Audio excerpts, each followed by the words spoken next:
Terrific goal.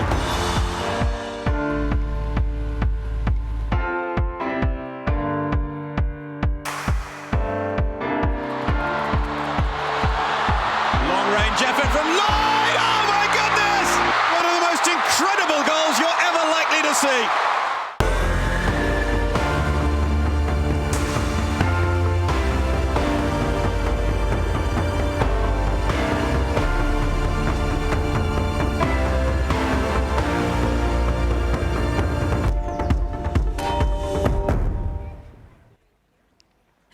Welcome back, ladies and gentlemen. I'm sure you enjoyed lunch and are now chomping at the bit to continue with the conversations as we get into the second half of today's FIFA Women's Football Convention. If you enjoyed the first half, just wait till you actually listen to the next discussions and our next panelists. We're going to really finish very, very strong. Before we get into it, social media has been buzzing during lunch. So here's a reminder, another reminder of our social media platforms and the hashtag. I know that Amanda and Alexa have also pulled some interesting tweets that they noticed during lunch. Amanda?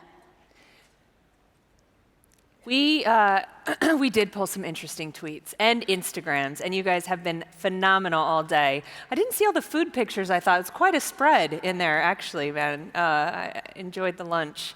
So, is the waterfall up? Yeah, cool. So we've got so many posts coming in from all of you here, and I think the main thing is we're looking at all these posts rather than focusing on any one of them is the volume of conversation that this room can drive and everyone watching online, shaping and sharing the conversation around women's football, because it's our great opportunity to do that when we're together and when we're back in our member associations, leveraging and using all the platforms at our disposal to help drive awareness of the women's game. So as we head into this afternoon and we're talking about perceptions of the game and commercialization and communication about the game, let's think about how we can drive each of those things, not only from ourselves and the opportunity that we have, but also our member associations to do just that. So let's get going with the second half of our day. Let's continue. The hashtag again? The hashtag again, FIFA WFC 2019, Twitter and Instagram. We can't wait to see your posts. We're watching. So how do we, ladies and gentlemen, go about communicating what it is that we need to happen in order to advance women's football? And how do we commercialize it? Well, one way is changing the stereotypes and the way that women's football has been perceived. One of the legends of the game, the longest-serving player, in fact, in Canadian footballing history when it comes to the women's game, and now head of women's football at Concacaf. Well, she's an individual who's definitely at the forefront of finding new and ingenious ways of changing perceptions and really taking the women's game to the next level. This is her story. When something's taken from you, sometimes it's when you figure out how badly you want it. I think we all have something unique. We all have something that is like an inner greatness within us. When I tried it for our first ever big team, it was the BC team in Canada, because Canada has different provinces. I remember going with all my friends and we were in the car and I tried out and I was the only one to be cut. So when I was cut, it was devastating. But I remember driving in the car after and like crying and my mom being like, "It's okay." And my dad was just like driving. He just seemed so angry. And I'll never forget it. We pulled aside and he turned to me and he said, "What are you gonna do about it?" And being cut was the best thing I ever did. Because the next year I did 15 minutes more every single day, like before practice, after practice, and then I finally earned it. And I remember just going in, working, and got called into the full national team within a couple years of being cut. So I tell young girls to dream big, like crazy big, work hard, never ever let anybody tell you can't do anything, and to believe in yourself. I think that's one of the biggest things, is that the world will tell you what you can't do. But when you know where you want to go, when you know who you want to be, believe in yourself and don't make anybody shake that.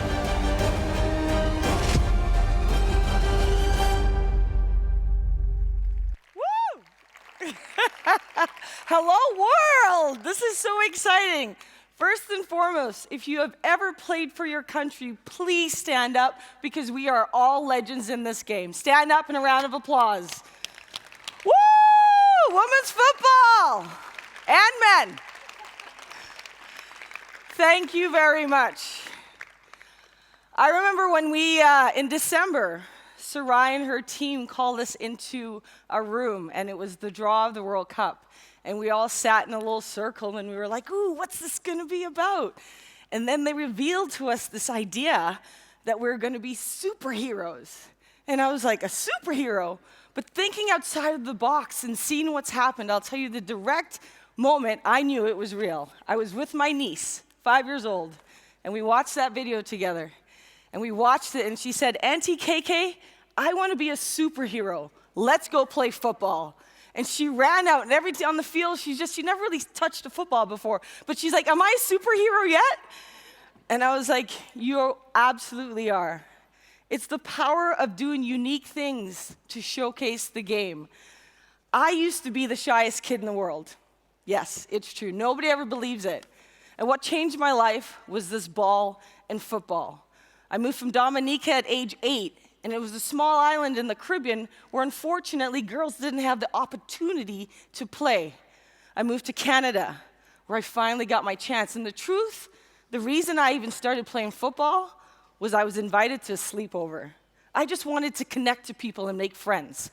That would change my life forever.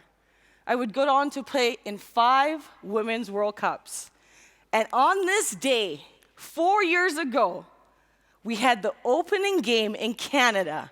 And I'll never forget it, the rush, the adrenaline rush, because before a World Cup, and I know France, this is what's gonna happen, you have this like anticipation, and the world is ready, and you think you're ready. But on game day, everything goes through you.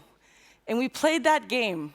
And I remember we scored, we made it interesting for the fans. We scored in like the dying minutes of the game.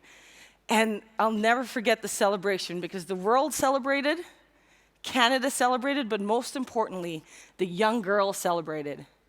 4 years later, here I am today, acting fancy as the head of women's football for CONCACAF. Woo! And we just released our strategy 2 days ago. Yes. And it's so important to have a plan, because when you have a plan, you become vision clear on where you want to go. We know that through women's football, we can improve lives and change lives. I'm living proof of that. And one of our pillars is communicate. Communicate to commercialize. We created our own Instagram channel, Concacaf W, if you want to follow us. But the most important thing is that on those channels, one of our most popular views was actually not the field and the result, but the girls having fun. Because people want to see and understand and feel the success of women. But even more importantly, right now in this Women's World Cup, we have 3 teams. 2 of the top 5 in the world. USA, number 1. Canada, number 5. But more importantly, we have the Jamaican women's football team. And I tell you why that's important. Because these women have changed the conversation, not only in their country, but in all the islands. Young girls now can see a black girl who looks like them from a small island, played in the same streets like them, had little hopes, played with the same broken boots, go on the biggest stage and represent their region. The Jamaican women have already won before they even step on the field. The fact is, when you start to showcase the stories, good and bad, when you start to use the athletes, I'll tell you, every single athlete who stood up here knows that they did not play the game for the 90 minutes. Every single woman I've ever talked to who's played for their country knows that when they stood in that field and they put that flag on their heart, they were doing it to inspire the next generation. That is why women play football. And that is why you need to use the voices of the players. Use the stories, the failures. You saw my failure. I got cut. I got told I would be nothing. This shy girl who was meant to do nothing found a voice through football. There are young girls in your country right now who need you to give them that voice, who need you to give them that opportunity. And when you do it, trust me, you will commercialize the game. We, as players or formers, sometimes I still think of myself as an athlete, okay? Sorry. The players that will play in this World Cup, I promise you, they are not just thinking of a minute they play. I promise you, they are not only thinking of winning the World Cup. I promise you, they are thinking of inspiring a generation. That is what we did in Canada. That is what will be done here in France. But most importantly, if you do not give young girls and women the opportunity to play, to have voices, to understand who they are, because I'll tell you what, there are people who believed and saw more in me before I even saw in myself. But it's up to you. It's up to you to leave a legacy. It's up to you to take notes and listen and be the game changers in the game. And not just show up here and be like, that was powerful, and leave and go back to your old ways. This is a defining moment in women's football. This will be, and I say this after us hosting the biggest ever Women's World Cup in Canada. This will be the biggest, the deepest, the most significant Women's World Cup ever. And you need to use this in every single one of your countries, whether or not you are playing. So I tell you, this is just the beginning, because it's not only up to us at FIFA, at CONCACAF, but it's up to you, every person who sees and gives a young girl an opportunity. Now, I'm supposed to introduce the fans. So FIFA has this fan movement, which is, as we all know, the game would be nothing without the fans. Agree? Yeah. So I'm going to introduce a quick video and then introduce some 2 awesome people. Cue the video.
we're going to bring out our two fans, so let's give the biggest round of applause for David and Emma, our fan movement. Woo! Come on. Woo!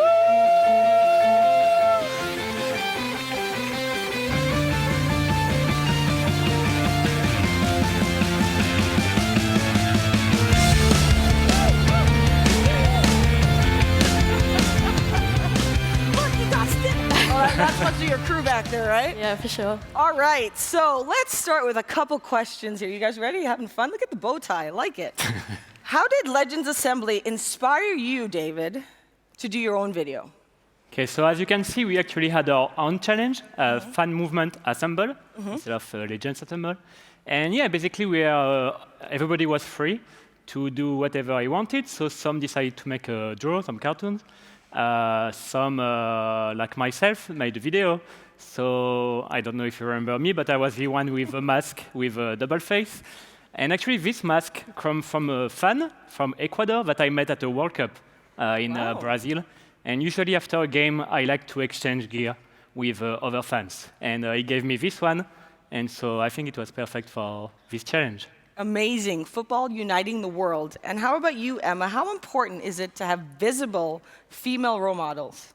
Oh, for sure. It's fantastic to have even more visible role models in the game, and hearing the stories of the players is really inspiring. In my own journey in football, I think those role models have been important in my life. I fell in love with the game at the age of 4, watching the men's teams train on the beaches of Brazil, but I moved to England, my home, and my parents took me to see Arsenal play, and seeing the likes of Alex Scott and Kelly Smith playing the game I love, it just took all that doubt away that I knew I had that place on that pitch to look for, and it instilled the confidence in me, and I just fell in love with this game. Now, as a fan, what would you like to see more in the women's game? In the women's game, I think at the minute, we can all feel the excitement around the World Cup, and it's just building and building. The coverage that we have had in the lead up to this last few weeks has been fantastic. I think we can do even more. We're going to bring more fans into this game. They're going to love it as much as we do. And let's just make sure it's as accessible for them. And I want the most insight I can to get into the team I love to watch. And that's kind of just, I want to know as much as I can, build that player-fan connection, get that emotional team connection when they watch their campaign throughout the World Cup, and then just keep going from there, keep the conversation going around this women's football. Great answer. Now back to you, Tuxedo Man. How does the fan movement encourage conversations around women's football and raise awareness? Well, what I would say is on social media, for example, big stars like you, if you post... I didn't tell him to say that. Like I've noticed, you get many, many likes, of course, many more than we get. But people don't write so much, don't comment so much, because they don't know you personally and because they think you will, like people, like stars, will never answer, you know? So they don't feel such a strong connection. I think our advantage is like they really identify to us. They think, and they are right, they could be one of us, like we are fans, you know? So, and we are here to represent them, and that's the thing, and like we interact with them, and we really listen to them, and we know what they want since we are one of them, you know? Before being part of this fan movement member, we are fans. Most importantly. Yeah. So you guys challenged me to take a selfie on stage, and well, you guys all know I love my selfies. So let's all come on in and be a part of this big... Guys, can you act like we're having fun here? Everyone come in, and 1, 2, 3, boom. All right, thank you very much. Over to you, Amanda. Thank you. Thank you. Awesome. Thank you. Just wave. No, wave. I'm going to keep you up here for just a second. Uh-oh. The fans, you guys can continue on, because I thought it was so compelling to hear you talk about perceptions of the game and how we're changing the game through social media, right?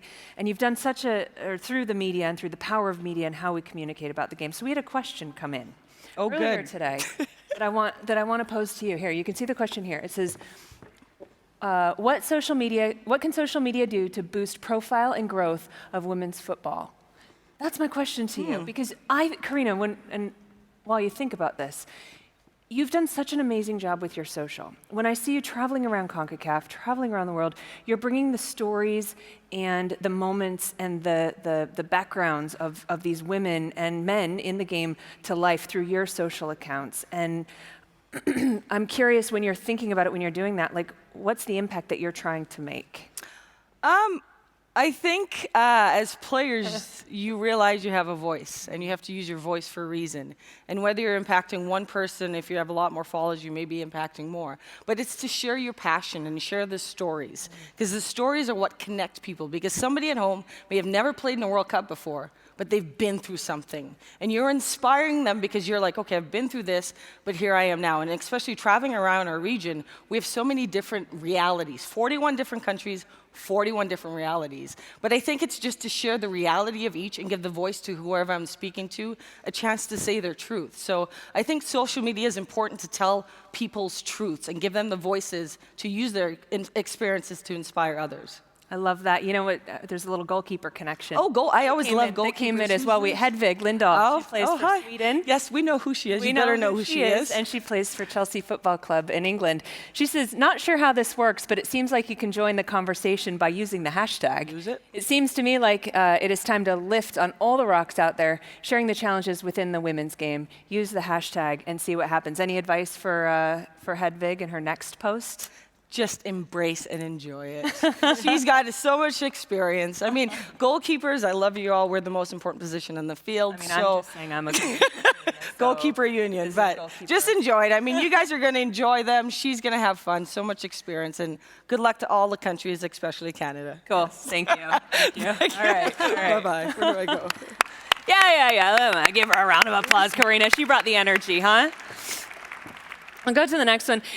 Interesting for me hearing the fans talking, and I just wanted to pull up this post. I worked for Major League Soccer for a decade, and I was the vice president of fan engagement. And one of the things we did in the men's game was actually cover the women's game. We covered the Women's World Cup. We covered the NWSL on our social media and on our content platforms. And I personally take great pride in that because I think we were able to elevate the conversation around the game across North America.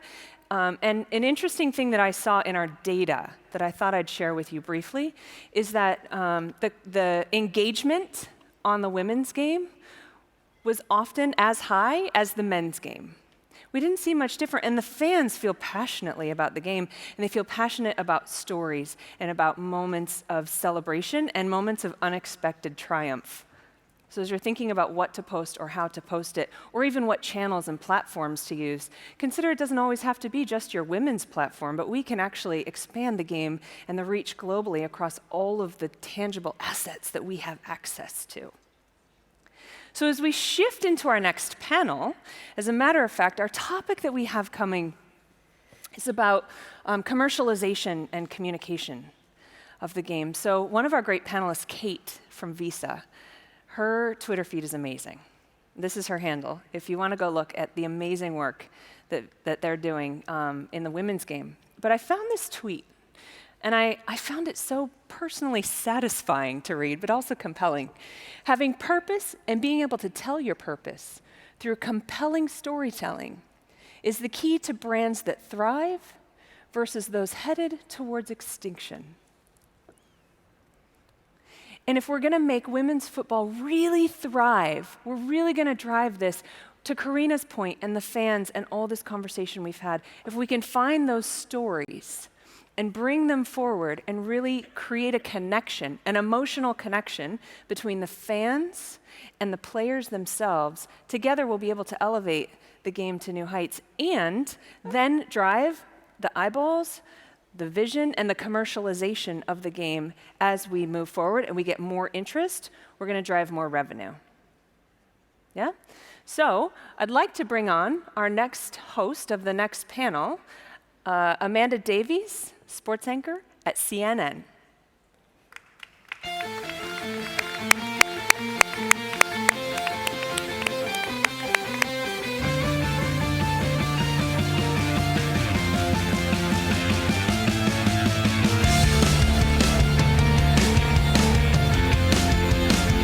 Thank you, Amanda. Hello, everybody. It really, really does feel a pleasure, a privilege to be here at what feels such a special moment for the women's game. Even the journey since I was lucky enough to host the draw back in December, the 6 months from then until now, the coverage of women's football really seems to have grown. The momentum behind it is still gathering pace. So how do we make the most of that? This is what we're going to carry on talking about in our next session. It's about commercializing and communicating the message. As Karina was talking about so passionately, the importance of role models in this cannot be underestimated. And we have seen over recent months, recent weeks, some brilliant, brilliant strategies from brands, from agencies, from teams, just in terms of how they've been communicating their message in terms of their squad announcement, their team launches. We saw a great one in Germany. The US have been the same. The England Lionesses, I may be a little bit biased about that, but employing the likes of David Beckham, Prince William, Ellie Goulding to spread the message. That launch that England put on for their squad announcement, a combined social media footprint of 10.7 million eyeballs. It's quite an incredible, incredible number. This World Cup is going to help take visibility of the women's game even further. FIFA, as you all know, have set that target of 1 billion television audience around the world. Not only does it create more visibility, it creates huge, huge commercial opportunities, and that is what we're going to talk about over the next half an hour or so. So, to help us discuss the growing market and commercialization of the women's game, I'm pleased to introduce onto stage some brilliant guests. Please give a warm welcome, first up, to Barbara Slater. Barbara is Director of Sport at the BBC, a former Olympian, and has been instrumental in ensuring increased coverage of women's sports over the last decade. Next up, please welcome Kate Johnson. It was Kate's tweet you saw on the screen earlier. Kate, another former Olympian, the Visa Vice President and Head of Global Sponsorship Marketing, who's been named one of Adweek's most powerful women in sport and won the Sports Business Journal 40 Under 40 Award. Our next guest has helped to implement live streaming in over 40 countries in Asia in collaboration with the Asian Football Confederation. They've done the FIFA Masters, and they're now with what's known as traditional broadcasting disruptor, MyCujoo. Please welcome Shoko Tsuji.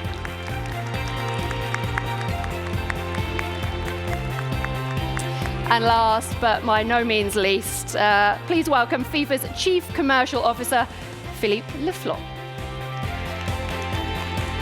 Philippe joined FIFA in 2016, having spent over 25 years as a seasoned sports marketing and media executive.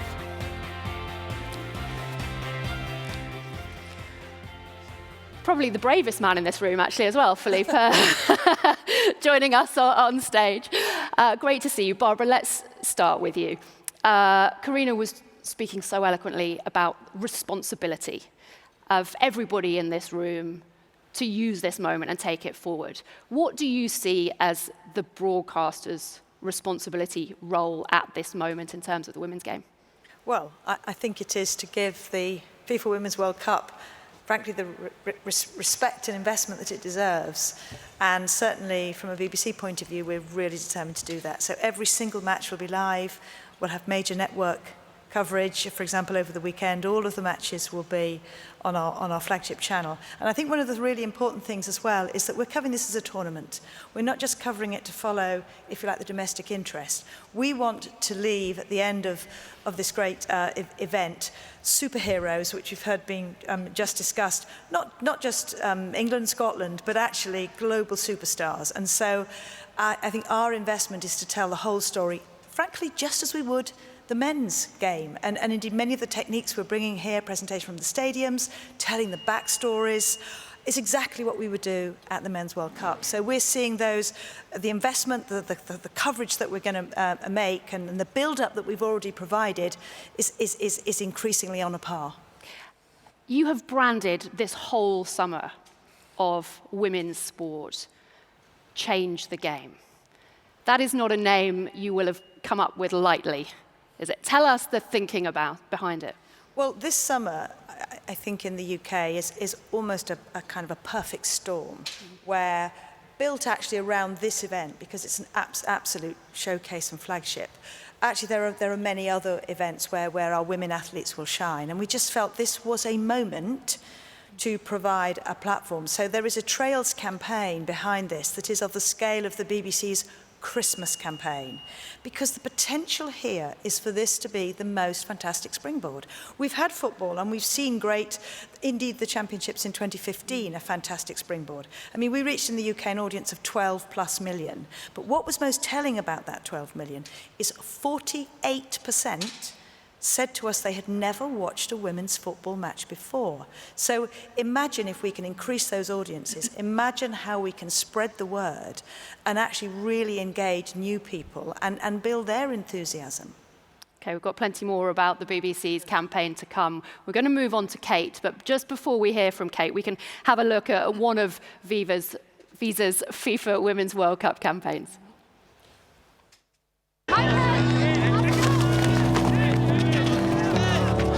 It could be that one pass.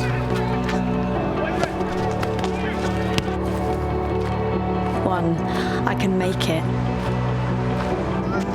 One little victory.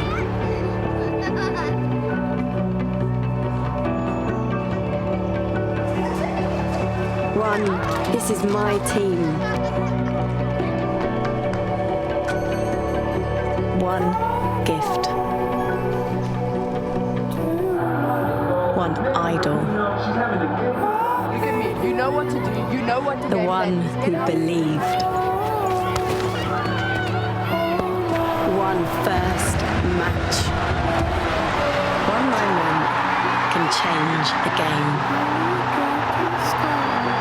Visa, proud sponsor of the FIFA Women's World Cup.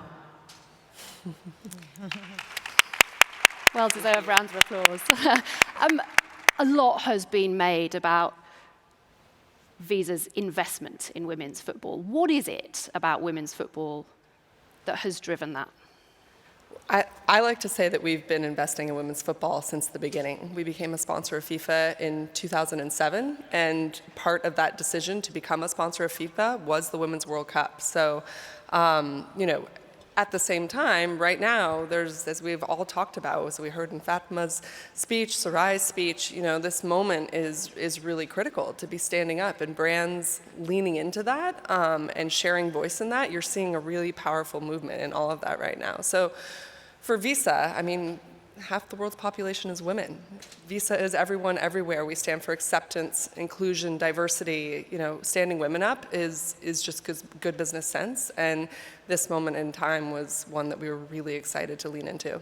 And Philippe, let's come to you. You must be rubbing your hands with glee when you hear the likes of the BBC, the likes of Visa, talking about this and this opportunity for the women's game.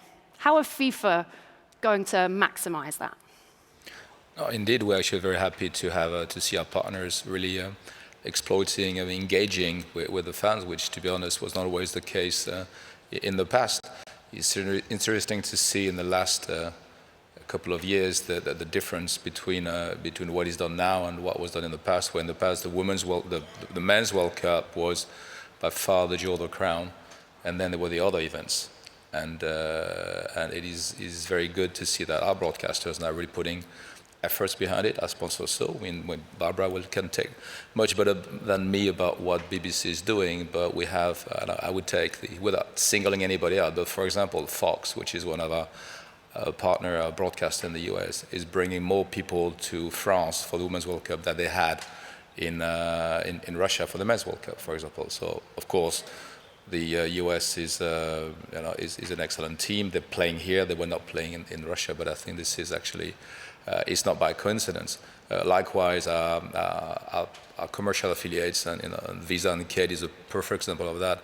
Are investing much more in supporting. Yes, they have the rights, but the amount of investment and engagement and activation they do behind the World Cup is second to none. And this is a big difference between now and the previous years. Shoko, let's come to you, because if we're talking about broadcasters bringing the same number of people for the Men's World Cup as the Women's World Cup. MyCujoo works at the different end of the spectrum. Just to explain a little bit more. First, just to give some context, the history of our company goes back to 2009, when Boa Vista Football Club, a football club in Portugal, was relegated to the 3rd division. And our co-founder, Pedro, who's also a huge Boa Vista fan, lost the opportunity to follow his team's matches on TV, on websites, on apps. There was just no way for him to follow his favorite team. And that's when the co-founders realized that there was a huge issue to be addressed. They created technology enabling content right holders to stream matches from anywhere, and they created MyCujoo, a hub for long-tail football content around the world. So actually our first partner that ever believed in us was a women's football team from Switzerland, FC Zurich Frauen, and since then, today, we stream over 150 women's competitions in the world, from countries such as the US, Brazil, Japan, Thailand, that will be in the World Cup, but also from countries such as Bhutan, Mongolia, Indonesia, where traditional broadcast of the women's game is not a reality. So Barbara, is MyCujoo welcomed by you or your worst nightmare in terms of the competition? No, not at all. I think it's fantastic, and in many ways we're doing exactly the same. Yeah. So we're covering things at both ends of the spectrum. So yes, for network, you'll make a certain investment. We have a portfolio of events. But what we also do is have an amazing streaming capacity. So I'm not sure how many of you are familiar with the coverage of the 2012 Olympics, when actually we were able to stream every single sport.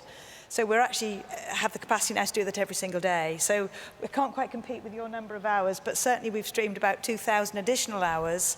And actually that has been an extraordinary opportunity for women's sport. And we've worked very closely with the FA, actually, and used that as a brilliant showcase for actually offering depth and choice and range. So BT, for example, another broadcaster who we partner with, are the broadcast of some of the live WSL matches. Well, they've allowed us to take additional picks. So actually there is a volume of live football coverage of women's football in the UK that is at this moment pretty unprecedented. So that streaming is a huge asset, and something that I think, is really looking at how can you exploit that more, because you want to be covering it at every level, but I think the opportunity to see that right down maybe to levels that which you would not have seen in the past is of huge value. Is the audience there for it as things stand, or are you at the stage that it's about getting the potential eyeballs to then garner the interest? Well, I think interestingly with an event like this is and I use that expression and many other people have too, this is a springboard. It is a fantastic showcase to introduce people to the game. But actually what you want is that interest to sustain. It's who's going to stay watching women's football actually as we move into the domestic seasons of countries across the globe. But if you don't have a moment like this to garner that interest, to showcase the game at its very highest level, then I always think you're going to struggle. This isn't going to be overnight. And again, and I don't want to bore people with statistics, but over the past 5 years in the UK, the audience for women's football has gone up 500%. That is unprecedented. I can't look at another sport and see a trajectory like that. I think what people in this room have done, because nobody can do it on their own, no single broadcaster, no single sponsor. Collectively, there is a momentum. It's interesting, people say, well, what are going to be your viewing figures this summer? I find it so difficult to predict, because there is this, you feel you're on the cusp of something. What has driven it? Is it the fact we've just been so behind the curve, or something different to that? I think the standard of the game, I think there is a belief it's top-class sport. And I think what's interesting is, if we were in a forum for other sports, we might not be having this conversation. There are many, for example, in the Olympic family, where we have gender neutrality or equality. You don't cheer a female athlete less than a male athlete. So it can be done. We can have an equal playing field, if you like. But I think there has been a tradition in maybe team sports where we've not seen that. So for me, it's about timing. It's a timeline. It's a journey. We're just in women's football. It's at a slightly different point in that journey. But it's catching up. Kate, how do you keep it going? Yeah, I was going to say I'm nodding my head. There's been so much that's been discussed today, and when I think about the role of the sponsor partner in that, because as Sarai said, it's not just one thing that's going to grow the women's game. It's not just one thing, but it is everybody playing their part, being able to stand up the piece that they can really own and get behind, and I think that's actually, frankly, what our advertisement talks about. It's that one moment. So for us, it really was using this moment in time to talk about women's football, to hopefully inspire in men, women, girls, and boys a moment, but also for other sponsors, a call to action to stand up the game, stand up women, and see the build happen from there, because it is absolutely cyclical. And I think for us, when I hear about the increased offerings around OTT and knowing that fan bases are building where OTT is reaching to, what the BBC is doing and thinking about traditional broadcast and how that's evolving, all of that as a partner is really rich territory for us to see the investment worthwhile in audiences that are completely growing, expanding, and reaching into different markets. Visa's in over 200 markets and territories. So is football. So, for us, I think the more that football is consumed in those markets and territories, the more we're able to reach them, the better.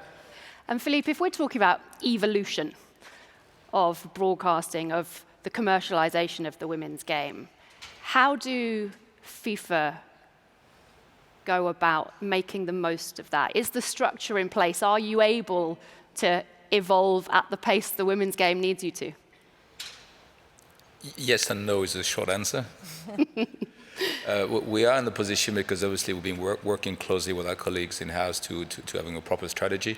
So obviously there's a couple of pillars that we are working on and developing. So the profile of the game and the player, convention like this one is a perfect showcase of what we do. Karina was referring about the legends. We tried, and she's a legend herself, trying to promote the game. We're having the best every year, which is celebrating the excellence in football, where we now will have equal treatment with men and women in that. We're obviously investing a lot to develop the game itself. The forward program that Joyce is doing and all our other departments investing $400 to $500 million per year into developing football. We have a clear objective of having 60 million women playing by 2026 to improve the game. We're improving our competitions.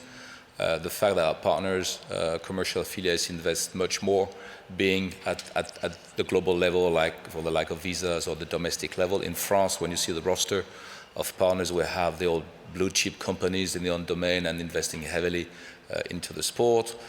We're introducing the VAR system also to have a better game. We're having fan zones, which we never had before. We had a trophy tour worldwide that Sarah referred on this morning, which is the first time we've ever done such a thing. We've doubled the prize money. We're giving money to the association to prepare better. We're increasing the portfolio of game. Of course, the Women's World Cup is the flagship competition. We're having our youth competition that we're looking into. We're talking about new competitions. So all these have a holistic approach to really develop a better product. Because obviously, my job is to go with my teams to go on the market and commercialize a product for the good of football. And obviously, the better the product is, the more we're likely to do something. So this is the steps we're taking. Obviously, I can see the chickiness in your question with the commercial setup we have, where we have a setup of existing contract. And to be honest, I would echo what Barbara said. We have been not taken by surprise, but the interest and attraction of women's football over the last couple of years has been phenomenal. It's been phenomenal, and we have to. It's great. We have to follow it. We have to support it, and the support may not come into changing drastically our commercial approach, because this is something we'll do after 2022, and clearly we're having internal discussions about having a different commercial structure. Today, as you know very well, we're having a bit of a catch-all approach, which we don't think is appropriate for the future. So we're looking at having on the standalone women's football commercial programs. But in the meantime, with our partners, and again, I can only take Barbara and Kate here as an example. We were discussing backstage with Barbara the production effort, and they will have here. It's phenomenal. Again, what Kate and Visa are doing to activate and support women's football, not only in France, but around the world, is a lot. So we're working deeper and wider with our existing partners to basically follow the interest and be able to supply our the fans. We're also looking at everything we can do digitally to go and support. A lot of people say, oh, you lose interest, but there's no fragment. Yes, there is fragmentation and consumption, but it's just a way of offering on different platforms what people need. So we're working closely to say at the end of the day, we tend to say at FIFA that if somebody has got interest and is connected, we have something for them. Wherever you are in the world, whatever you want, whatever time it is, we have something for you. We have thousands of hours or tens of thousands of hours of content. We can really supply the demand, and the demand is increasing. What is also interesting is that, and I'm glad some of the panelists today, I think Brigitte said something about that this morning, we are gender agnostic. We are gender agnostic. It's not a women's football for women. It is, as Barbara said, a highly competitive game. These are athletes competing, and basically there is a fan and there's a demand for that, for men and women. And this is what actually our partners want. Our partners want basically to address and engage with the widest population together in a gender agnostic way equally. So we're really pushing that to make sure that we can service and be able at the service of football and our fans. I'm going to come on to that point and how you cover women's football and how we portray it in a moment. But you mentioned standalone products. At what point will women's football be at the point it can be a standalone product? Philippe? For me, sorry.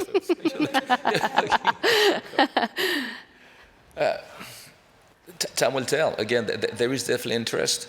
There is attention, so we're on everybody's radar now. We're getting a lot of people actually contacting us that having a specific interest. And I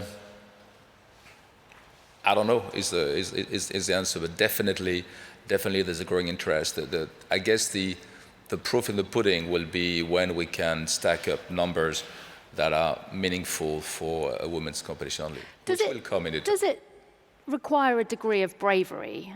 I mean, I think, Barbara, you very much have blazed a trail in terms of broadcasting and women's. Where we have been covering women's football and it has not delivered what we would describe as slot average.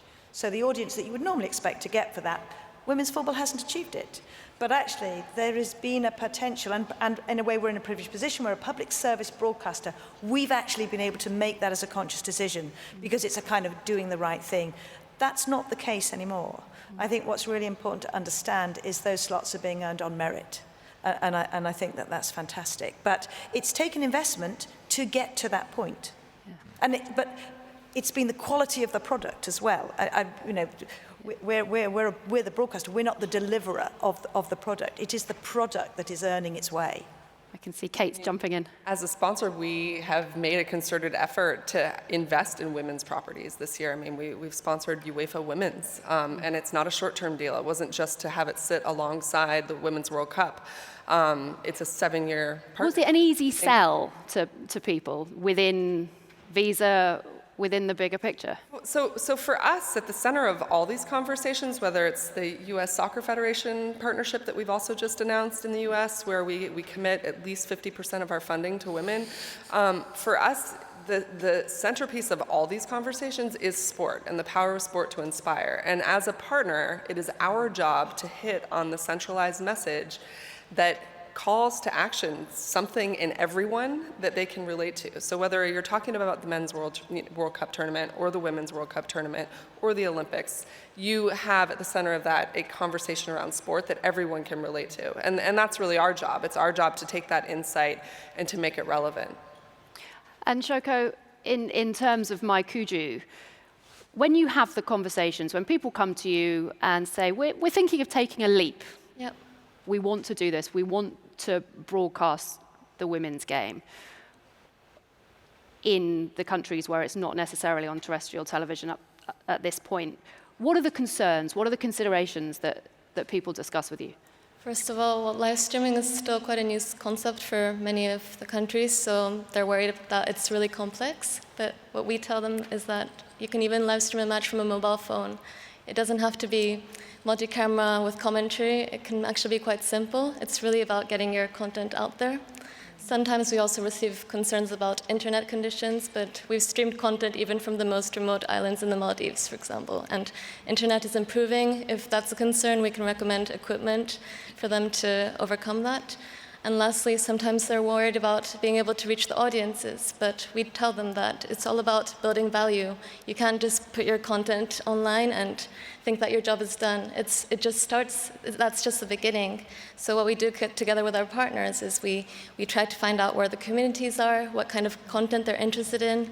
Similar to what Barbara said earlier, we try to make the content relevant. So we look for interesting stories, interesting players to feature, and we make the content relevant, useful, interesting for the audiences. And that's, I believe, the key to growing the market. And is there a difference in how you would recommend to people to cover the women's game versus the men's game? Not really. It really depends on what their needs are. For example, if it's a country that has never done a production of a women's football game before, what we tell them is, for example, first of all, even if it's just a mobile phone, it's really about getting your content out there. But for example, in Japan, we work with the Nadeshiko League, which is the domestic league in Japan, and together with them, like we work with the production company there, and we tried to, with them we go beyond the 90 minutes. So we tried to create curated content for them, package it in an interesting way, try to make it engaging. So yeah, those are different ways in which we work with our partners. What are the conversations you have, Barbara, in terms of how you... Yeah, I don't think we're fundamentally doing anything different. Maybe a little bit more effort into bringing to life the characters, because I do think those role models, having people, and people want to follow individual stars, I think that's really important. But we are bringing the full might, the stories on the website, the power of social media, just to keep amplifying and telling stories. You know, we're going to do player raters. We're going to do all of the, if you like, the added surround sound that we did from Russia last year. We will be doing this summer. Now, we know there's a differential in the audience. We know we're not going to get to necessarily the heights because some of those numbers were record-breaking. But I think the potential is to massively increase where we've been. As I say, you could argue that the men's game is at a point of such popularity, there's a degree of saturation. So a sort of chart that was to show men's audiences would probably be plateaued. They're huge. The women's sport is still, women's football is still on an upward. So the question is, when is that gap? If there's a gap, when is that going to close? But certainly the direction of travel is absolutely there. Yeah, I think I'd love to add, we actually looked at one of the insights within the women's game, which is that actually female footballers in some ways are more accessible. And so as part of our campaign, we wanted to create a platform that the women could then understand and figure out, how do I come to life in this? So, you know, we've partnered with 17 different Team Visa athletes from 16 different countries. Each of those Team Visa athletes is asked to tell their story and talk about what their one moment is off the back of our platform. I wouldn't say that that's necessarily something that we could make the ask to as easily to men's footballers. So again, leaning into the advantages of what the platform offers was a really key insight for us. I think it was one thing I wanted to add as well, that if you're going to achieve the really, really huge TV audiences, often that audience needs to be gender neutral. And what we do have at the moment is a majority of men watching women's football. That surprises some people. They think, and I don't know how many, if that's a similar experience in other countries. So what we've actually also got to do is we have got to persuade women to watch women's football. Yeah. Because we actually have a male-dominated audience. And that audience is an audience that love football. But what we've got to do is make sure that we're bringing our women audiences in. How do you do that? Start young? Well, I think so what's interesting is we would say, if you look back at the men's World Cup in Russia, it was a main event, and a lot of the more high proportion of a female audience are what we would describe as main eventers. It's the national conversation. They don't want to be missing out on something exciting. Everybody's talking about it, so they want to join in. I know those are broad generalizations. What I think is interesting is, when is the tipping point that actually that will be the same for the Women's World Cup? People will be going, joining with their friends and family. Where's our sort of party watching XVY? And we had that last summer. You feel we're on the cusp of that? Are we there quite yet? Maybe not. But that shared conversation, that sense of community around a really, really important moment, sporting moment, we're so close to that. And it strikes me there's a real opportunity within the women's game for the commercialization of teams as brands. Yes, we're talking about the players, but we've seen the women at the moment going out on their own, commercializing themselves. But actually, for so many people in this room, there is an opportunity to brand the team as it is making its way. Would you agree with that, Kate? Oh, 100%. I mean, I think that's, and I'm loving the thread of social media as a tool throughout this conversation at this convention, because, again, I think one of the things we endeavor to do is both remind athletes there's a lot of patriotism, right, for our fans around the World Cup tournament. And so then as part of that, if we can actually empower the athletes and give them the tools to build their own unique brand within that, we can follow through that athlete their whole team, right? It's our way of making sure that a market gets behind the entire team is within through that singular athlete. So actually that's where, investing in the individual Team Visa athletes has been a really important part of this for us and our build to the tournament, both in the conversation that Barbara talked about that we're wanting to drive leading up to, during, and then in its culmination. So who, at the moment, is the biggest driver of changing this conversation? Is it broadcasters?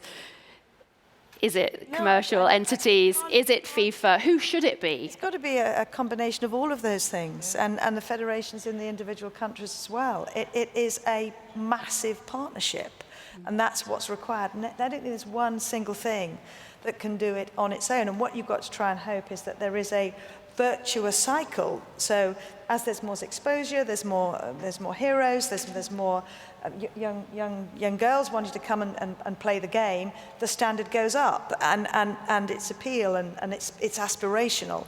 And actually it's only collectively that I think you can do that. Philippe, how much, if you could percentage-wise, how much of the women's game is maximized in terms of opportunity, do you think, at the moment in this commercializing of it?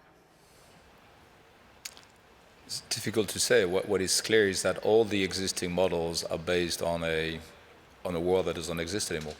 I think you can see over the conversations this morning is that there's a I don't know if you can call it a movement, but there's a momentum ongoing, and that momentum I don't think will stop. I think you have. The game has improved tremendously over the last year. There is I think Fatma referred this morning to the Me Too movement 2 years ago that triggered something, and I don't like to use the word fashionable, but this is again women's football and women's sport is on everybody's agenda, or is on everybody's radar for the time being. This is the Women's World Cup is the biggest single women's sport in the world. And it will be an amazing show. And it was always a priority when Gianni Infantino was elected president of FIFA. He clearly said that women empowerment and subordinate women game was his top priority. And this is exactly what we're implementing. We're having probably the best and biggest TV production ever. We'll have over 25 cameras per game. We'll have dedicated ONGs and team following the teams. We will supply. We've adapted most of the setup we have in Russia, which is to yet the best sport production ever, to the World Cup here. It will be a phenomenal place. Nice cities, stadium will be full. You heard Brigitte saying this morning. We're cruising around now another 50,000 tickets being sold, which is probably one of the biggest number I've ever reached. There is a momentum, and I think. By coincidence, you're too young to remember that, but 1998 was a threshold in the men's game, where until 1998, footballers were athletes, sportsmen, in the sports page and in the sports shows, and that was it. And post 1998, they became celebrities and fashion icons, and everybody would chase them for anything. I'm convinced personally that this Women's World Cup will be a game changer. They will in the future we'll talk about women's sport or women's football before France 19, and there will be after. I think that there's a bright future ahead of us. How much we can capitalize, time will tell. But definitely, times are changing, and we need to adapt, all of us. And I think, as Barbara and Kate said, we're all in this together. We share, and Kojo also.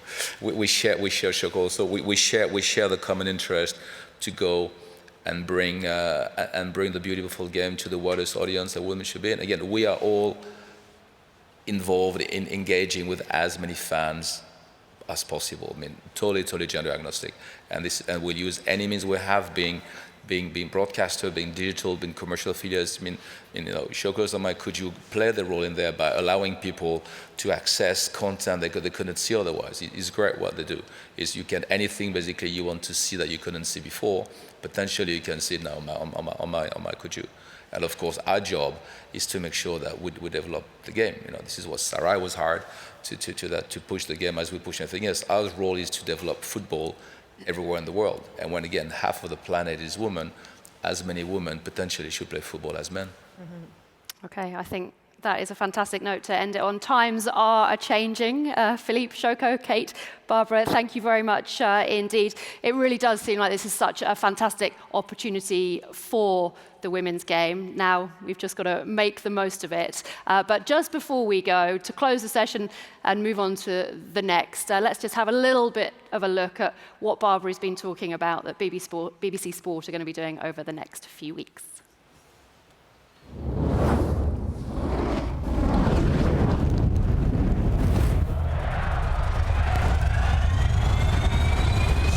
See her name in lights, she don't care about the hype, she's doing it right. In history, her name she writes, she could be your sister. Needs honey, girlfriend or mother, do it like no other. Going harder than all of you running. And she body in it for fun, in the booth or went on the run. Harder when they begun, but look how far that we come. Say that they got the muscle, still I'm very athletic and pleasing on the aesthetics. You need to give me my credit. On the end, she take you with it, baby, this is more than business. I know that you seen it, you're gonna feel it. Do you believe it? Getting to the zone, more than chromosomes. Watching the phone and still taking care of home. This is 10% luck, 20% skill, 15% concentrated power and will, 5% pleasure, 50% pain, and 100% reason to remember the name.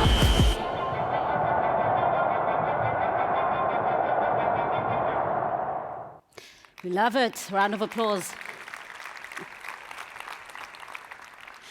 Thank you so much, Amanda, and your engaging panelists for really navigating us through the commercial landscape of women's football. So now we continue our great discussions and explore the role of good governance and strong leaders in terms of aiding the progression of the women's game. And we'll be celebrating and hearing from two wonderful examples of great leaders in this respect. Now, leading the discussion is someone who is very well versed in the advancement of women's football. Having worked for UEFA for 10 years, she was instrumental in moving women's football forward. She was appointed the head of women's development and governance at FIFA in 2017, and she continues to work tirelessly with the professionalization of the game as a primary focus area. Ladies and gentlemen, please welcome Emily Shaw.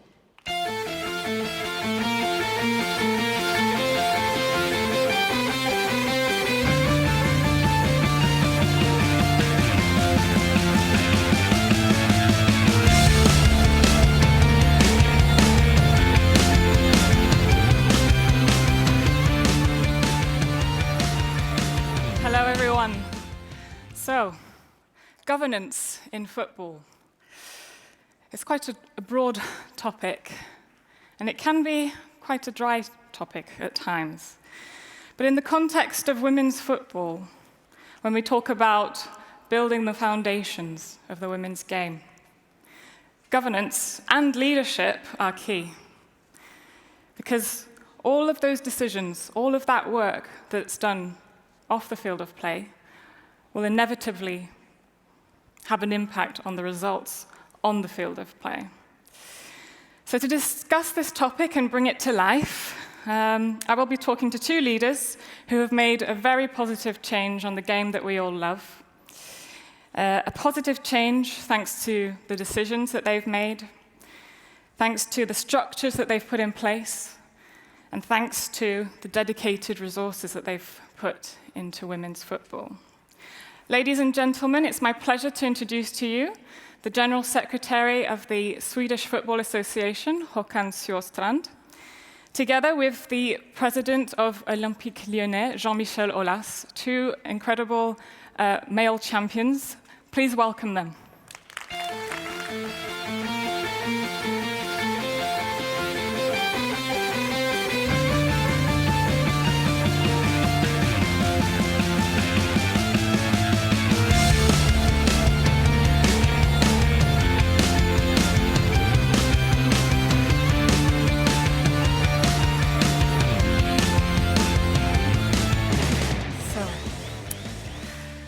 please note that we'll be shifting between English and French during the interview, so get your headsets ready. Jean-Michel, il y a un tweet de Jessica Fischlock, une de vos joueuses. Elle a cité que c'est un club qui nous donne tout ce dont on a besoin. Vous avez 6 titres en Ligue des Champions. They have 6 titles in the Champions League. Wow. Well done. From a budget perspective, there's been true investment. At which point did you decide to invest in women's football, and why did you decide to do so? Well, first of all, good afternoon to you all. This decision, the decision to invest in women's football, was something that we did with absolute conviction, first of all, and belief. And then we also had a good opportunity. There was a moment of opportunity in 2004. We have people who are into their 33rd year, and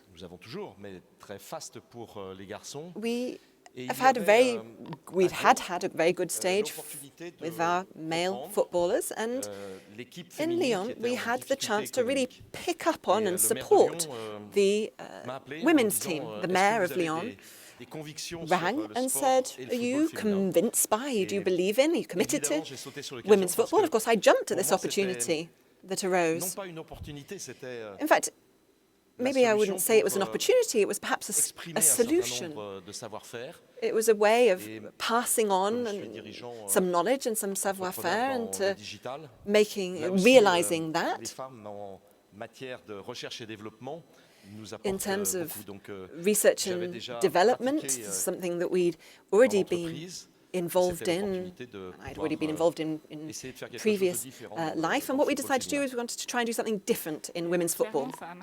And of course, clearly it worked. Clearly what you did worked. Excellent leaders involved, and you were a clear leader from this point of view when it comes to club leadership. The investment clearly was very productive. Håkan, to bring you into the discussion. So we've just heard about the significant investment and the bold move from Jean-Michel to invest in the women's game. Can you tell us a little bit about your budget in Sweden? Yeah, of course. The budget is important if you want to develop the women's football and also the men's football. But we generally have the same budget for both our women's team and men's team in the federation. And that's very important because we also have the same resources if you look at the staff around the teams and the administration. And for us, the equality is very important in that case. So, and we also have the head of the women's national team report directly to me, and the same if you have the structure as the men's side. And that's very important for us. And of course, when we look at it over time, we have the income, when we look at that, comes more from the men's team, because when we look from a market perspective, they value the rights more for men's. But that can't be the answer in the future. So we also need to do our homework. So even if we got more money from sponsor from some companies from the men's side, we can split and share them. So that's very important for us. And this year, to be honest, the budget is a little bit higher for the women's team because we play the World Cup. That's the truth. The men might not like that. Yeah. But last year it was higher for the men's team because we were in Russia also. That's and I'm humble for that. But also, when talking about in the future, it's also very important for us. We've done our homework quite well, because when I look back to the World Cup in Canada a couple of years ago, there were only 3 sponsors who did campaigns around the women's team.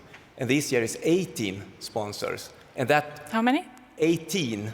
18. Yeah, who do commercial. And that commercial aspects, they see the value. And we have, in our brand strategy and commercial strategy, done our homework. So that's important for us. Oh, it's very impressive there, how you manage the budget there and treat it equally. your president, Karl-Erik Nielsen, is also a huge advocate and a great example of a president of a national association who is pushing for the cause of gender equality and pushing and promoting the women's game. Last year, we had the Congress in Moscow, in a similar hall with all of the 211 presidents and member associations, and he asked to say a few words, didn't he, as part of the any other business. Can you tell us what that was again and why he did that? Yeah, there was something about the statues who should be on the agenda and about gender. And these conventions and meetings are an opportunity to send some messages. And for us, it was important to raise some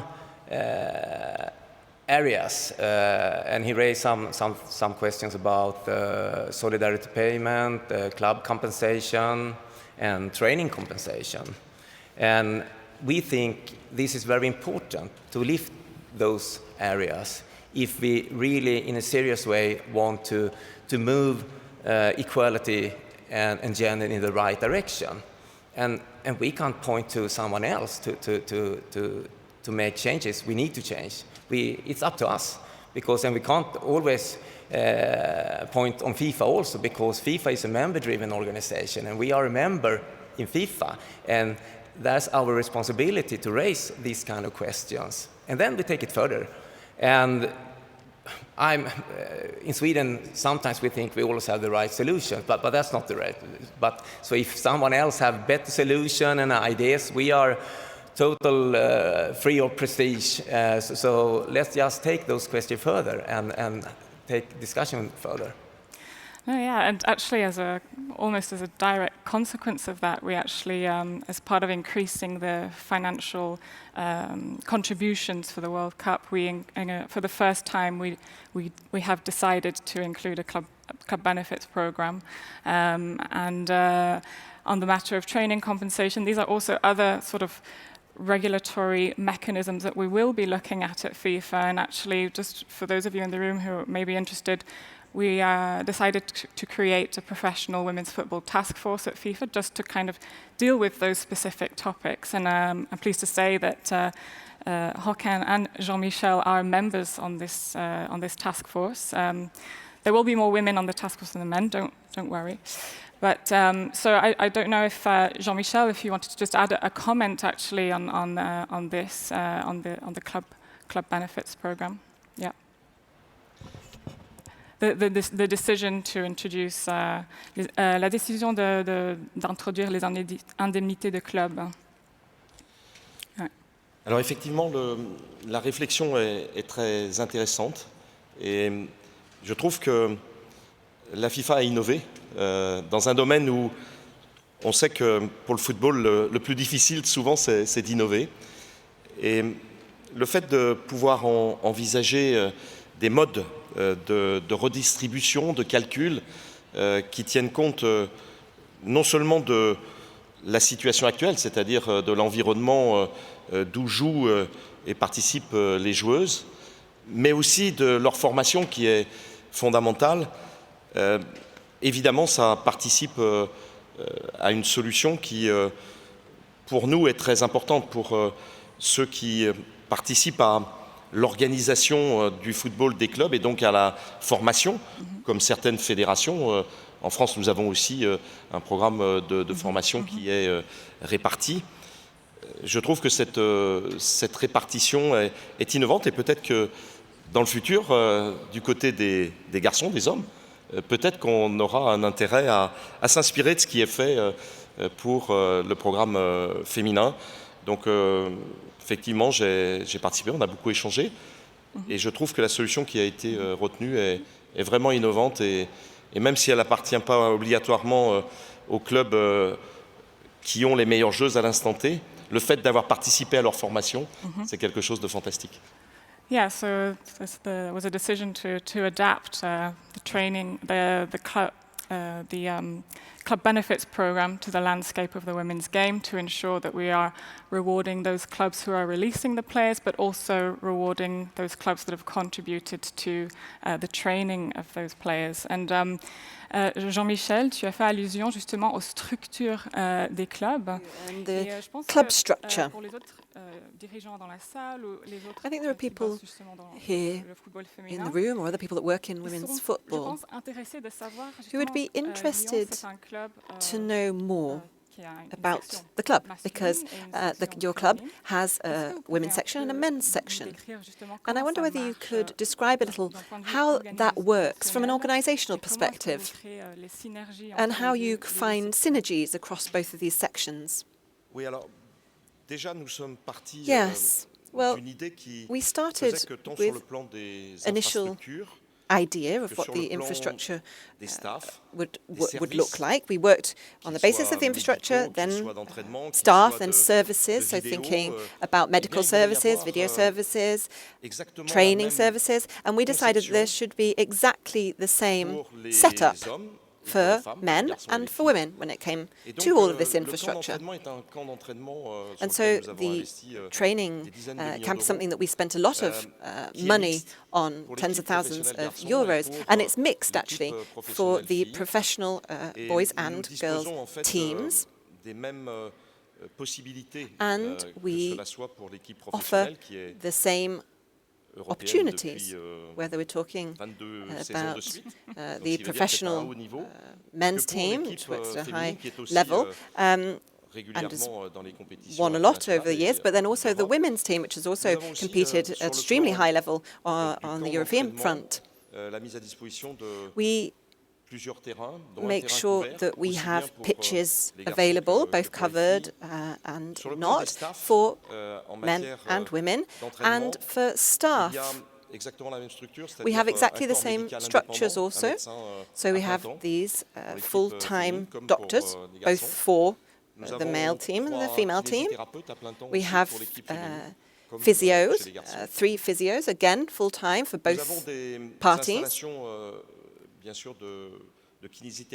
And we have these facilities for physiotherapy, for example, and also cryotherapy, other treatments that are accessible also to the women's team. And they make use of these services, and this actually helps because they set an example for the male team, because they use these services much more.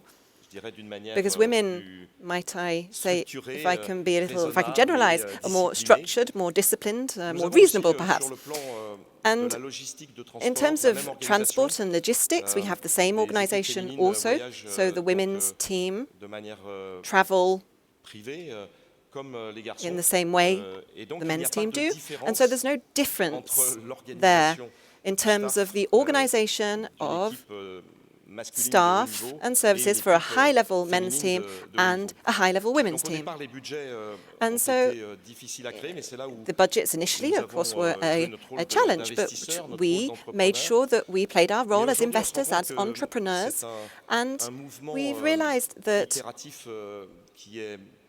this is a continuous movement that really creates value, because if you reach at a high level of performance in women's football, there you manage to attract more sponsors, considerable sponsors, and this is even more important for the women's team than it is for the men's team.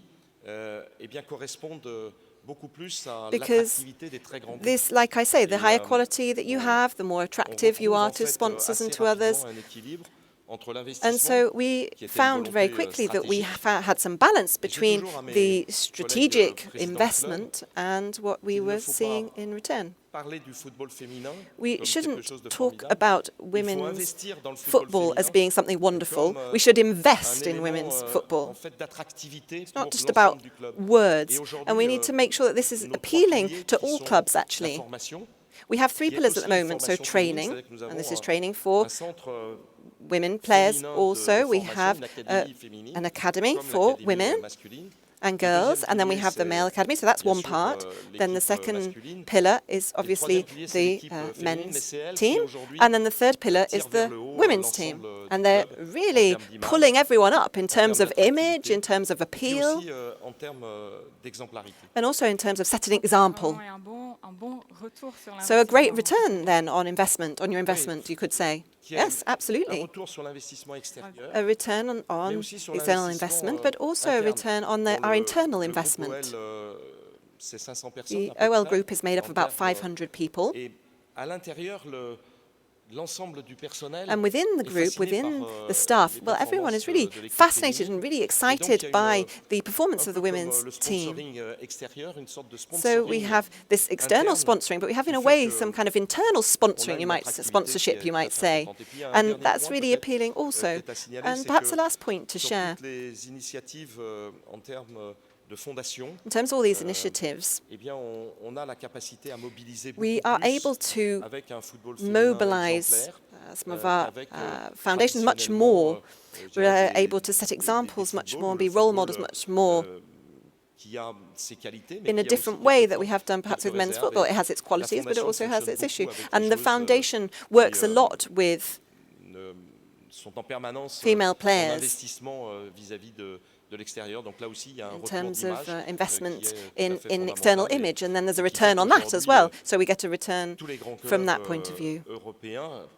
So the big European clubs, I think, US clubs too, I think we're all doing everything we can, as far as I can see, to make the most of women's football. I think if there are any women players listening to you at the moment online, they'll really be very keen, very impressed, because it looks like you're giving the female footballers everything they can, everything they need to perform well on the pitch. Yes, could I perhaps add something else? I forgot something important, is that we built a stadium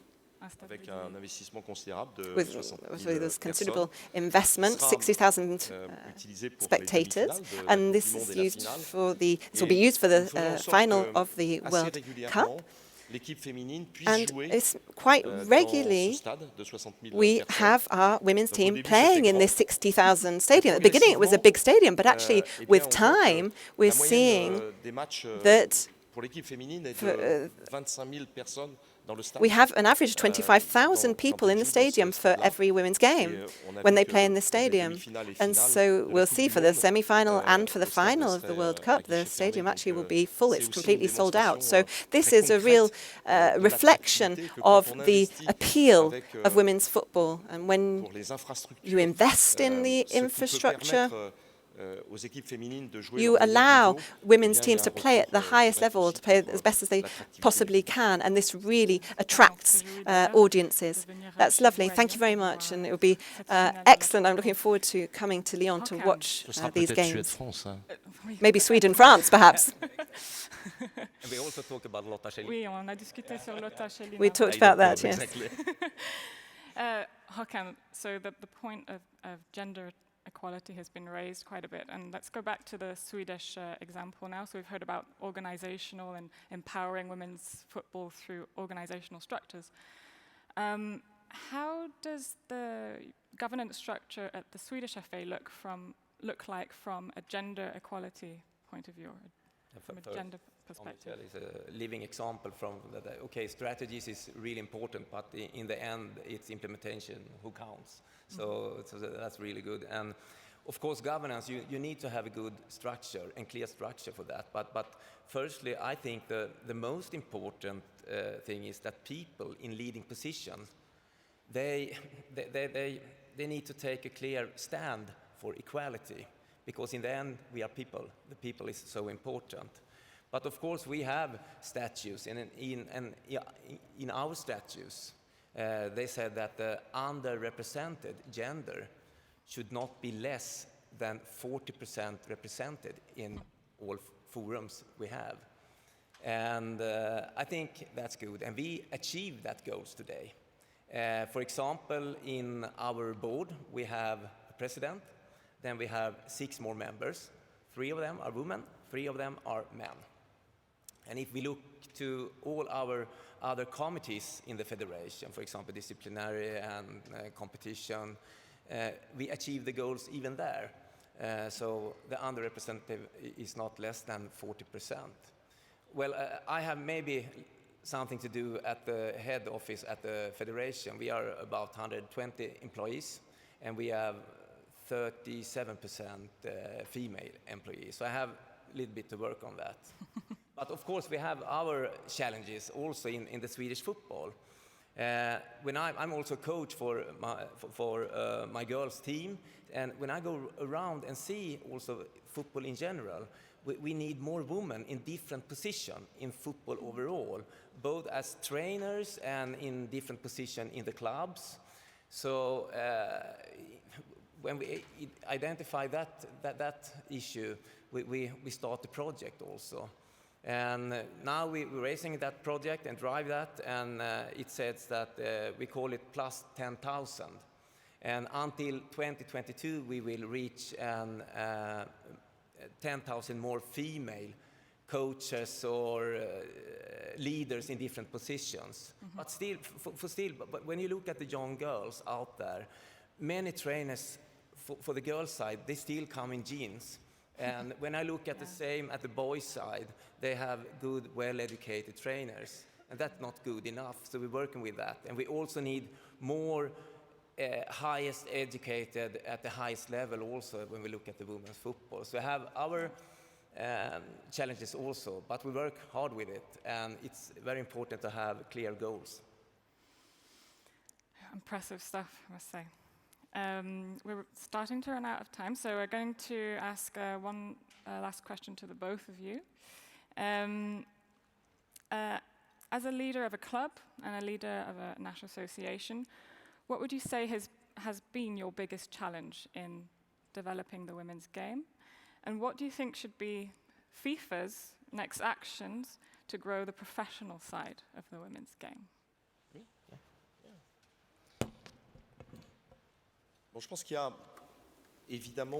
I think there are plenty of challenges to face up to in the future. Firstly, I think it's a mindset there in terms of collaboration between FIFA, associations and clubs. I think from that point of view, we're on the right path because we need this cooperation, well-defined cooperation to ensure that women's football has the same possibilities and opportunities as men's football.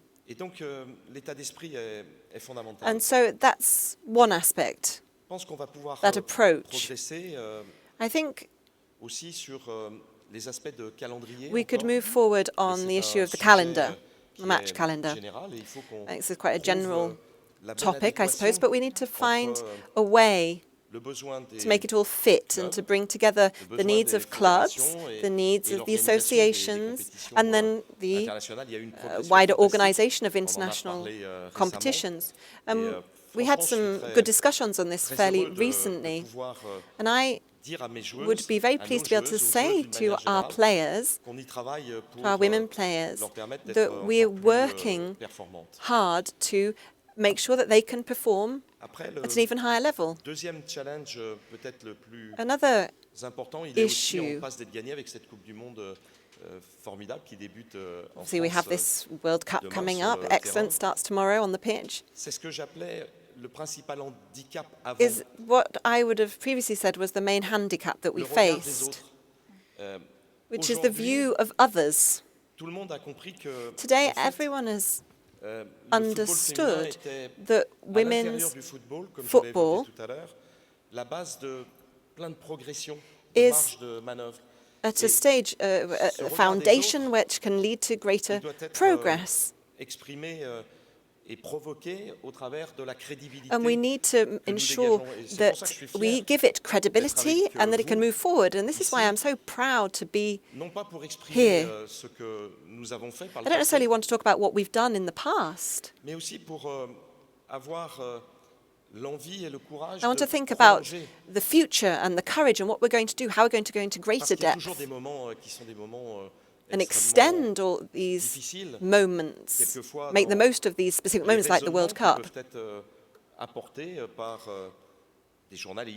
because there are contributions from journalists and third parties sometimes that make you think that we need to make a real effort to have that parity and to really push forward this amazing sport, women's football. I spoke to some journalists recently, and we talked about actual playing time. In women's football,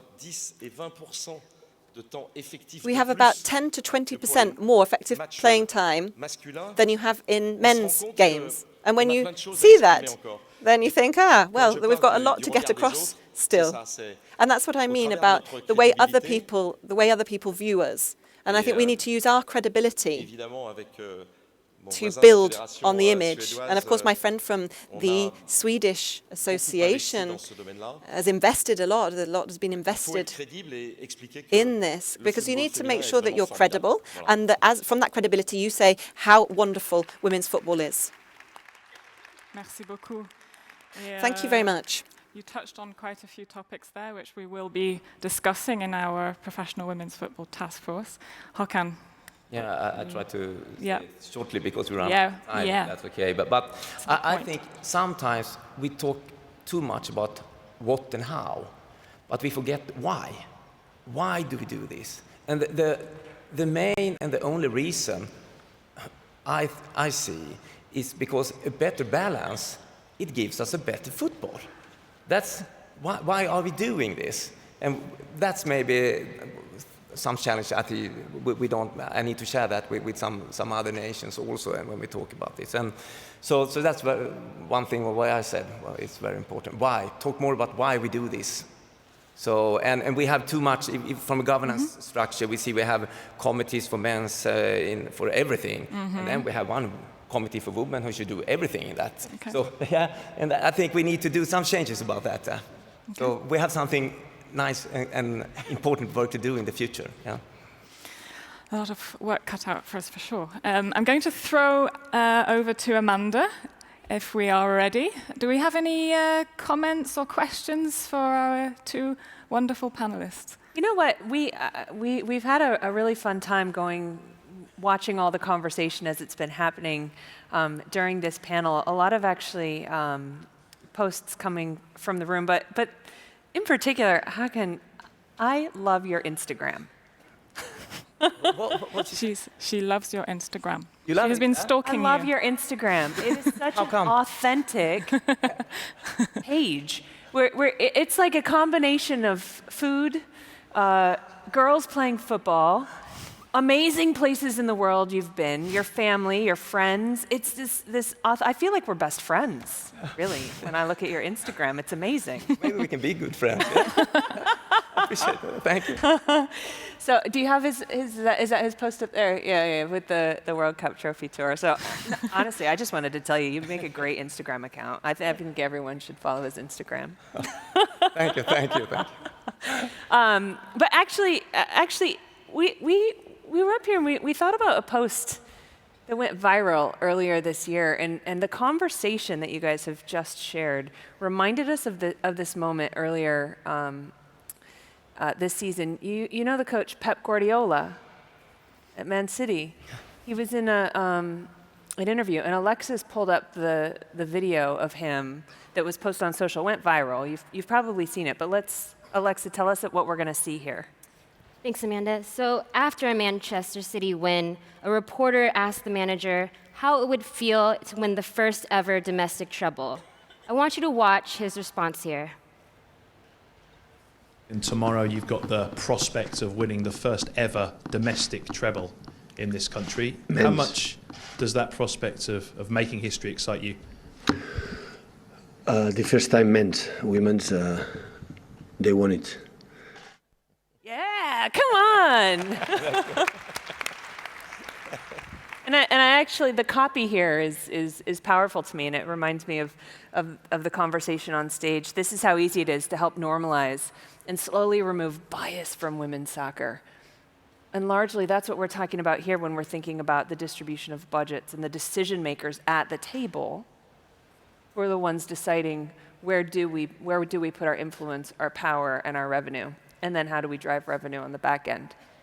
So we've been going through the posts during your panel, and we found actually a lot of men posting photos in the room, and we thought it would be a good moment to highlight and feature male advocates and male champions of the game who are in the room with us, like our fantastic panelists on stage. But we've got Andres Portobello, fantastic panel discussing the women's commercial landscape from a little bit earlier.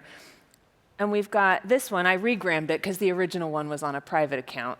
And it's got Sunil Gulati of the US and Prince Ali of Jordan, both here in the room with us today. We've got Andre Mas from the Bahamas posting "Dare to Shine." I love it. And, I had a fantastic talk at lunchtime with David Dean, and he said, "The train has left the station, and it's gaining speed." Love it. I like it. He didn't have a Twitter account, by the way. I told him to post that video, but we'll get him on collectively, right? Yeah. Okay. Carl Lines from England. The amazing Emma 042198 in Paris, speaking with passion and precision about growing the fan base of women's football and inspiring a new generation. I love it. Philippe from Concacaf, inspiring day at the FIFA Women's Football Convention 2019, with each session focusing on each of the 5 pillars outlined in FIFA strategy. Diego Guachi from Argentina, FIFA Women's Football Convention, showing us how it's done. And we've got Benjamin Monteroso, who's also with us today, Guatemala. What a global effort this is, right? We're here in France together, in Paris together, but such a global effort of all of us, men and women, in the game to help drive the women's game forward. So I think my question back to the panel, after seeing all these posts and hearing your conversation today, is how do you enroll other male allies and male advocates in the game? You start. Ska jag start? Yeah. I start. Okay. The best advice I can give is start look at yourself. Are you doing enough? And don't forget that the truth is an underestimated strategy. So just let's walk the talk. We're good. Yes. That's enough. Yes, wonderful, great. Emily, it's back to you. Yeah. Perfect. I think we've run out of time, so thank you very, very much for highlighting to us the value of investing in the women's game. Please, everybody, thank them. Okay, and back over to Carol. Thank you.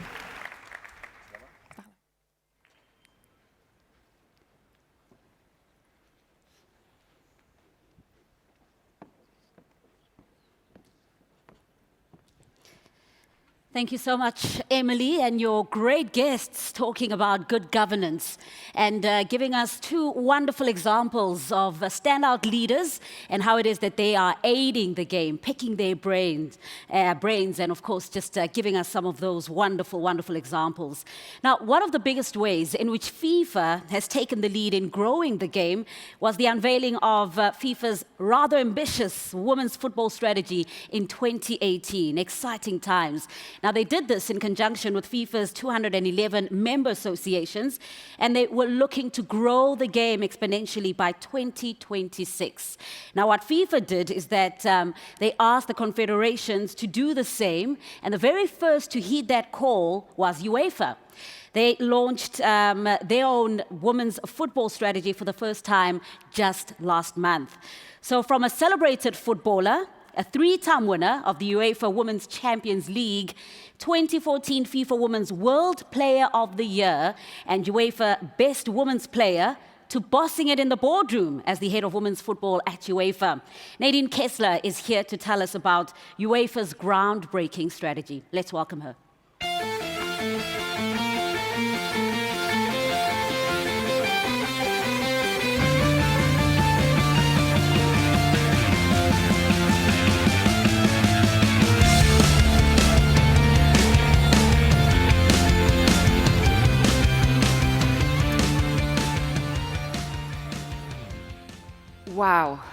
now I understand what Sarai was talking about, and I completely feel with you. I think there's no other way to open a speech. Dear friends, dear women's football supporters, thank you for the honor of addressing you today. Thank you for having me. It is truly inspirational to listen to so many incredible people within our sport. It is amazing to listen to the work of those that are leading our sport. It is amazing to be amongst all of you, and I feel very, very, very privileged. So it also does not come as a surprise that the women's game is in the best shape it has ever been. This is thanks to you who have championed this sport from the beginning to now. This is thanks to you who have put their hearts and soul into this sport in making football the truly limitless opportunity for all. And I mean everybody. There should be no limitations in football, and women's football is football. And this is exactly what we believe in UEFA. And this is also why we further committed to unleash the potential of the sport itself, but also the role of women and girls in general. This is why we devised our Time for Action women's football strategy. But about this, later on more. So much is being achieved today. At least my Twitter feed tells me so. Record investments on the one hand side, record attendances on the other hand side. Whether that be in club football, national team football, new benchmarks are set in countries like Spain, France, England, Sweden, the Netherlands, and Scotland. And forgive me if I may have forgotten some. And if even Prince William is announcing Steph Houghton as the captain of England for the Women's World Cup, then we must do something right. The conversation the women's game creates these days is truly inspirational, and it is important. But we must be honest with ourselves. We still can do better, and we can still do much more, because this sport really needs to be built on a sustainable ground. We have all been talking change for a long time, but now it's the time to create that change. Because, ladies and gentlemen, words are nice, but actions are great, and it's time for action, isn't it? It's nice to celebrate the women's game. It's nice to celebrate women. And say nice things. It makes us feel nice. And it's easy to like. But nice only gets you so far.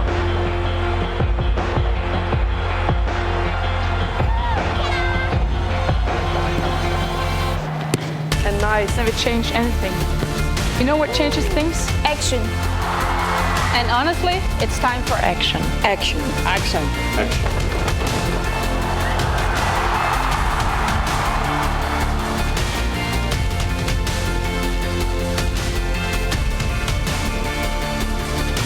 Words make us feel nice, but action makes us feel great. It's time for action.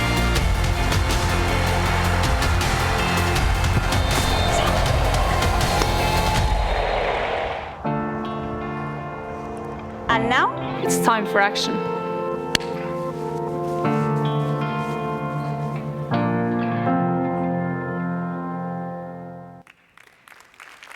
Thank you very much.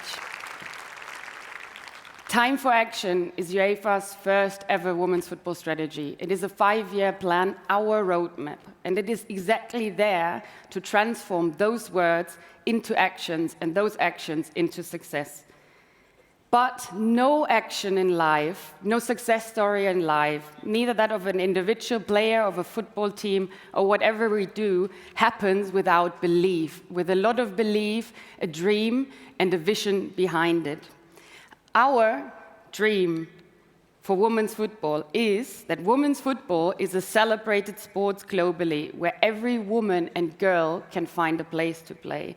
And I really mean a sport that welcomes everybody. And most importantly, and let me stress that, and let me put my players hat on here, where players, coaches, administrators, whoever is part of that sport is celebrated for who they are and what they're simply doing. Our core mission is to champion, innovate, and accelerate women's football for all. And we mean truly for all and by all, boys, men, girls, and women, everybody who wants to be part of that sport and want to help us to grow it. To do so, we will boost participation, transform our competitions, enhance the visibility and engagement of the game on all levels. I know this is a lot, and trust me, this project has given me and my team a lot of sleepless nights, many more gray hairs, and I reassure you, life as a player is more easy than this. But without any ambitions, we don't get anywhere in life. And we are very ambitious. We didn't just want to create a nice, colorful book for the bookshelves. We want to reach our goals. And by 2024, we will have doubled the number of girls playing football. We will have changed perceptions for the better. We will have doubled the reach and value of our competitions. We will have improved player standards for those players on the bottom as well as on the top of the football pyramid. And we will have doubled the number of women across all UEFA bodies. These targets behind me directly reflect the direction set through the UEFA overarching strategy, and of course, as well, the direction set through the FIFA Women's Football Strategy. And this is exactly where good governance starts, with alignment, with targets, with a plan and a process. The session today is called Govern and Lead. Governance, strategy, planning, I must admit, it may sound a bit boring, but it is essential. And this is not just the case because I'm a German who likes to plan her next breakfast. This is the case because it is essential the way we govern and lead women's football for its outcome, for its success. And a good process in place behind such a strategy to support it, to create it, to implement it, is exactly key to get there. On the screen behind me, you see the process we have taken within UEFA to get to our strategy. And we quickly realized, in order to build this board on a long term, on a sustainable ground, we really needed to gather everybody together, internally and externally. Internally, this resulted in a UEFA-wide process. And my colleague Emma Sykes and I, over the last 6 months, I believe it's more than 100 people we've met. We had approximately 70 meetings to confront our whole organization with the topic women's football and to get the best strategy on ground we could possibly devise, and also to devise the actions to get there. So when I say we have been talking a lot, then I really mean that. These meetings led to 37 high-impact initiative projects that will help us to achieve our objectives. Those projects will be led by 17 different units. Why am I highlighting this? Because this action means for us, we created a workforce that is way bigger than a women's football department. We shared our responsibility and accountability across our whole organization.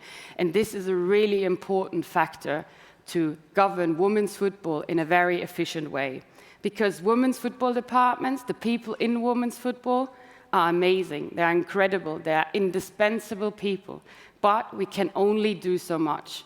And like in any football team, every player has to contribute his or her piece in order to make the bigger picture a success. Externally, we of course also consulted all our stakeholders. We work with FIFA and our members, with ECA and our clubs, and we will continue to do so. With this strategy, we simply wanted to provide a direction, align our goals, but of course still encourage our members to continue their own pathways. But a path can be very, very difficult to follow, in particular if the top management is not on board, if the leaders in the organizations are not on board.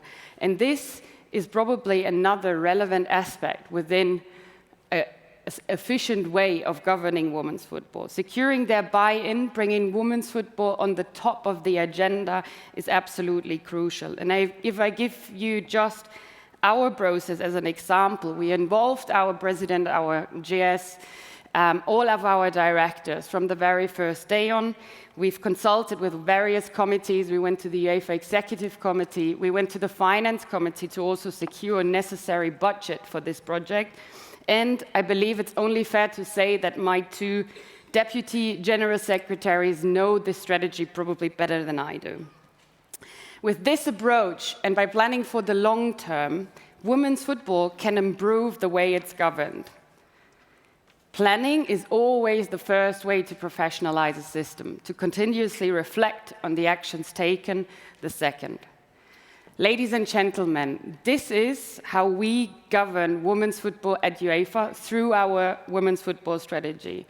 We see it as our responsibility to surprise the world with how far women's football can get. We have it in our hands. And before I leave you this afternoon, allow me to pose a few questions to think about in the end. Why would you only want to win one World Cup if you can have two? Why wouldn't you want to have double the number of members to talk to if you could? And tell me, please, why shouldn't a little girl love football the same way as a little boy does? Ladies and gentlemen, the time is right and the time is now, and it's time for action. Thank you very much to both Presidents Noël Le Crête and Gianni Infantino. Thank you very much, Fatma, Sarai, and of course also Brigitte. Thank you for your amazing work and also for the opportunity to be here today. And now I wish us all a very fantastic World Cup. Et alors, pour finir, c'est pour toi, Brigitte. Je suis impatiente que ça commence et en effet, c'est le moment de briller. Merci beaucoup.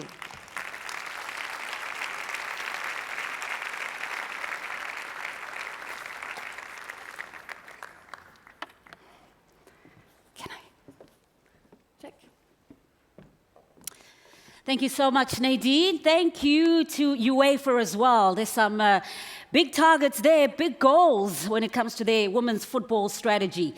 Doubling the number of, we'll take a look at this, doubling the number of women and girls playing football in UEFA's member associations to 2.5 million by the year 2024. Well, we're certainly looking forward to seeing it all become a reality, so keep up the wonderful work. Well done once again to UEFA. Another round of applause. And I do also know that we've got other confederations that are following suit. Just this week, in fact, Concacaf did the same, and they launched their women's football strategy as well. Well, ladies and gentlemen, we'll take a quick coffee break now. We'll be breaking for about 25 minutes. Please, can you all be back and seated here by 20 to 4?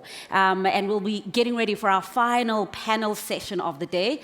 Now, as you make your way out to coffee, here's a preparation, or here's a video that's going to get us nice and ready for the discussions to follow. It's a reminder of the Women in Football Leadership Program that, of course, is heralded by FIFA. Take a look.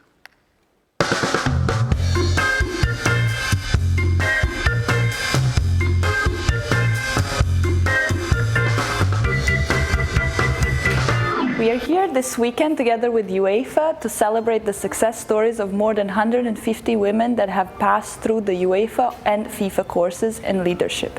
The aim of this weekend is to evaluate the program so far and be able to offer a better and improved version for the next women to come. We're also here to celebrate their success stories and equip them with the additional skills for the future. For me personally, participating in that UEFA program where I met Karen and many others, it changed my life concretely forever. And I can say that I wouldn't be here on this stage. I would never have been appointed into this position that I'm in now if I didn't have the opportunity to take part in that program. But one of the things that we've noticed is that still there are very few women that are getting elected positions. So today, there's still only 2 female presidents out of the 211 FIFA member associations. So that's something that we're going to be looking at, how we can improve this program going forward to make it more effective at that level. And at the same time, using all of these women to give us advice really on how we can create a more effective program in terms of getting more visible women stepping up into those visible decision-making roles in football. A promise that I made to myself when I made it into this role is that I will always, always, always have time for every woman that comes to me and wants to know, how did I get here? Or they have a question, or they want to know, what can I do to make myself in a position like yours? And every single one of you in here, you need to have that same attitude, because we are lucky.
unos instantes.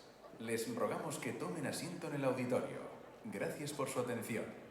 Geschätzte Delegierte, die Tagung geht in wenigen Augenblicken weiter. Bitte nehmen Sie im Auditorium Ihre Plätze ein. Vielen Dank.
Je me souviens que je jouais dans les rues, comme la majorité des jeunes Africains, avec un rêve de venir ressembler à nos idoles. First, for the children, it's really important. First time of their life, they come out of the camp, and second, they're coming here and they can watch the game and watch national team playing. So for them, it's very huge.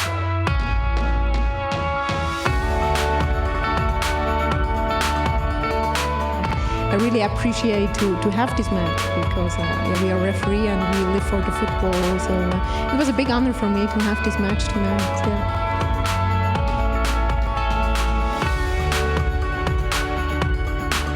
It's my first time of being to Russia and my first time of taking a plane. So here is really enjoying because you get time to be with people you love, you have fun, and football is all about having fun.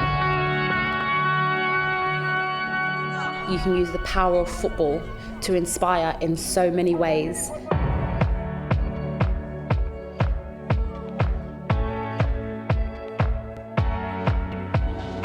Their stories are amazing and inspiring, and they need to continue now their message to inspire their own people.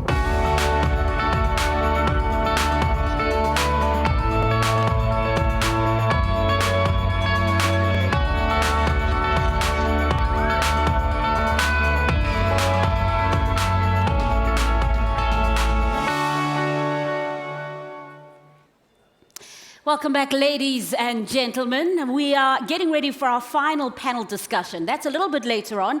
I just wanted to urge you to continue to send through all of your questions via our hashtag on social media. It is, of course, hashtag FIFA WFC 2019. And especially during our final panel discussion, it's going to be a very, very powerful one. So send through any questions that you might have during the panel discussion to any of the panelists, and we'll make sure that we try and table as many of those questions as possible after that particular panel discussion. So keep on getting involved, keep posting your pictures and your questions as well.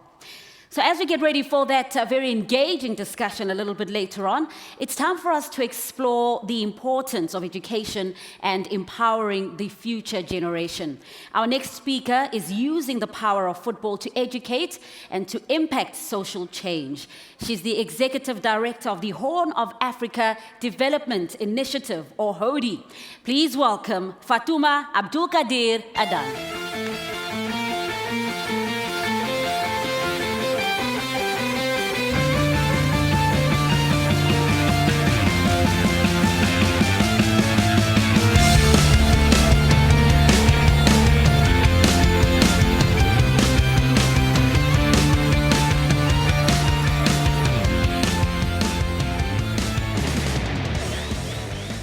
Thank you so much, and thank you for the invitation to be here. Really, I'm still babblish, I will be frank, because I never dreamt that one day I will be addressing the first ever FIFA Women Convention. And this is a dream come true for a nomad girl who cannot be contained, so I refuse to be behind the beautiful stage that is a FIFA level, because I'm a pastoralist. I'm a nomad girl. We walk around with our cows, and that is my life. I was born in northern Kenya, a little known remote area, to two parents. My mom was 13 years old, my dad was 27 years old, double her age, and he kidnapped her on a motorbike. He was a teacher, he should not have done that, but I'm glad he did, even if I'm now an advocate, advocating against early child marriages. But she made sure the fate that fell on her, being married at 13 years, didn't happen to me. And for me, that is the power of football. For me, it was just a dream. I never thought I would be able to play or even stand next to the World Cup trophy. Really, is it the real one? I know it is. But the inspiration is beyond me. I am standing here, literally, looking like a terrorist, and I will say that with confidence because of my dressing. My name, Fatuma Abdulkadir Adan, doesn't represent anything good other than violence. But that is not my story. When people look at me, they see a Muslim woman and they think, oh, she's a terrorist. I'm beaten. Nobody touches me. Nobody lays a hand on me because my dad raised me to have a voice and to have a choice. And to the men seated in the room today, my challenge to you is, what are you doing for your daughters? What are you doing to your wife? What are you doing to your colleagues who are women? Do you listen to them? Because some of us have shaky voice, the way mine is now, because I'm about to break down and cry. And it's not because we don't have ideas, we don't have agendas, we do. But at times we need a little space, we need somebody to hold our hand and walk with us, encourage us so that we are able to amplify our little voice and make the difference. I picked up the ball by accident. When I was 6 years old, my dad held my hand, and we walked for over 3 kilometers because we lived in a mad house. I'm laughing now, with no electricity, no TV. TV was a luxury. We had to walk 3 kilometers to watch a game of football, 6 years old. But he would have just gone with the boys. Why did he take me? And that is the day when he did a mistake that he regrets. I don't think he regrets now. He's all the way up in heaven, and he should be so proud looking down upon me now. Why do I say this? He took me to school. And every time someone came to propose and bring cows, he'll always say, no, she's not, she's still a child. And every year somebody will come with the cows and will say, no, how many cows will be enough for my daughter? I don't think you'll be able to fill the number of cows that she's worth. It was not about the number of cows for him. It was about investing in my education and ensuring I have the voice and I'll be able to conquer the world and go beyond my village like I am doing right now.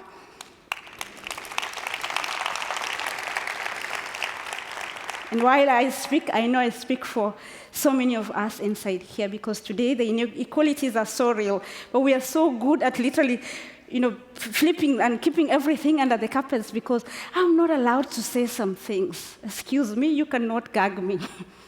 I have been gagged for the 40 years of my life. I am 40 years old today. Today there are things I'm not allowed to speak about because I'm a Muslim woman. You cannot, because there is nowhere in the Quran that says, I cannot play football. And that is the power of knowledge. That is the power of knowing my religion. It's so empowering. It doesn't discriminate. What discriminates is culture. Don't sugarcoat it with religion and then throw it to me and expect me to accept it lying down. Thank you. And at times I ask myself, really, what gives me the power? I was crying since morning and I was so scared. Can I really do this? Will I be able to pull this off? No, yes, until when I walked up here, I wasn't sure I'll be able to speak one word. I had a whole written speech which was changed overnight and today morning. And then I said, you know what? I don't need a written speech because this is my story. I'm going to own it and I'm going to tell it without a script. To the people in the room who love telling other people's story, please give me a chance to tell my story myself because you don't know my story. You don't know it. I have lived 40 years of my life struggling and kicking every obstacle, every boulder that is thrown my way. At times it crushes me, yes, but I'm able to pick up the pieces, rebuild my life, and put it back together. And if I didn't have a dad who believed in a daughter, a mother who was married at 13 years and she never had a chance to go to school, say you're going to stick in school and you're going to live this dream not just for you, but also for me, then I will not be here today. She had 5 children. She still looks younger than me today. And I'm proud of my mom. I know she's watching in the village today, a very proud woman. And maybe one day I'll play football with her. Because it's a dream, like any other. I remember 1990, the African dream, and we almost crushed the world with our football. But then it was all of a sudden snatched. This was the main football. I never had a chance to watch the women football because it was not there. You go every village in Africa today, the World Cup, the Women World Cup, nobody talks about it. But today, that is different. Because I am here, I am a woman, and we are making history not just here, but from the village in Marsabit in northern Kenya to all the way in Paris. And thanks to all of you, and thanks to Sarah. Sarai. I'm saying thank you to you because when I said I want to bring 20 women together from East Africa, you said, and on the last day, the person who was supporting us pulled out. You came through for me. You didn't just come through for me, but you came through for 20 other women like me in East Africa, and we were able to hold the first ever Women Leaders Summit for East Africa. But how many of us can do that for each other? How many of us can hold each other's hand and walk together? I'm tired of the stories. There are a lot of issues. We don't have safe spaces. There are still issues about payments and all this. There are issues about investment, because if I look at 15 years of my life, nobody trusts me with any money. Why? 1, I look like a terrorist. Number 2, I live in a village. Oh, your organization is so small, you need to grow. How do I grow if you don't make the investment? How will the women football grow if we don't make the investment? So we need to change the narrative, and the time is now. We cannot wait anymore. I have been standing on the sidelines for long.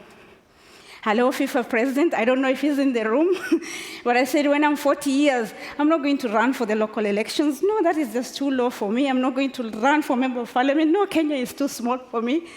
Africa is too small for me. I'm going to be the FIFA president. Little did I know the elections are already held. Thank you. And I was not on the ballot but my time will come. Even if it is not me, a girl from my village will one day run FIFA.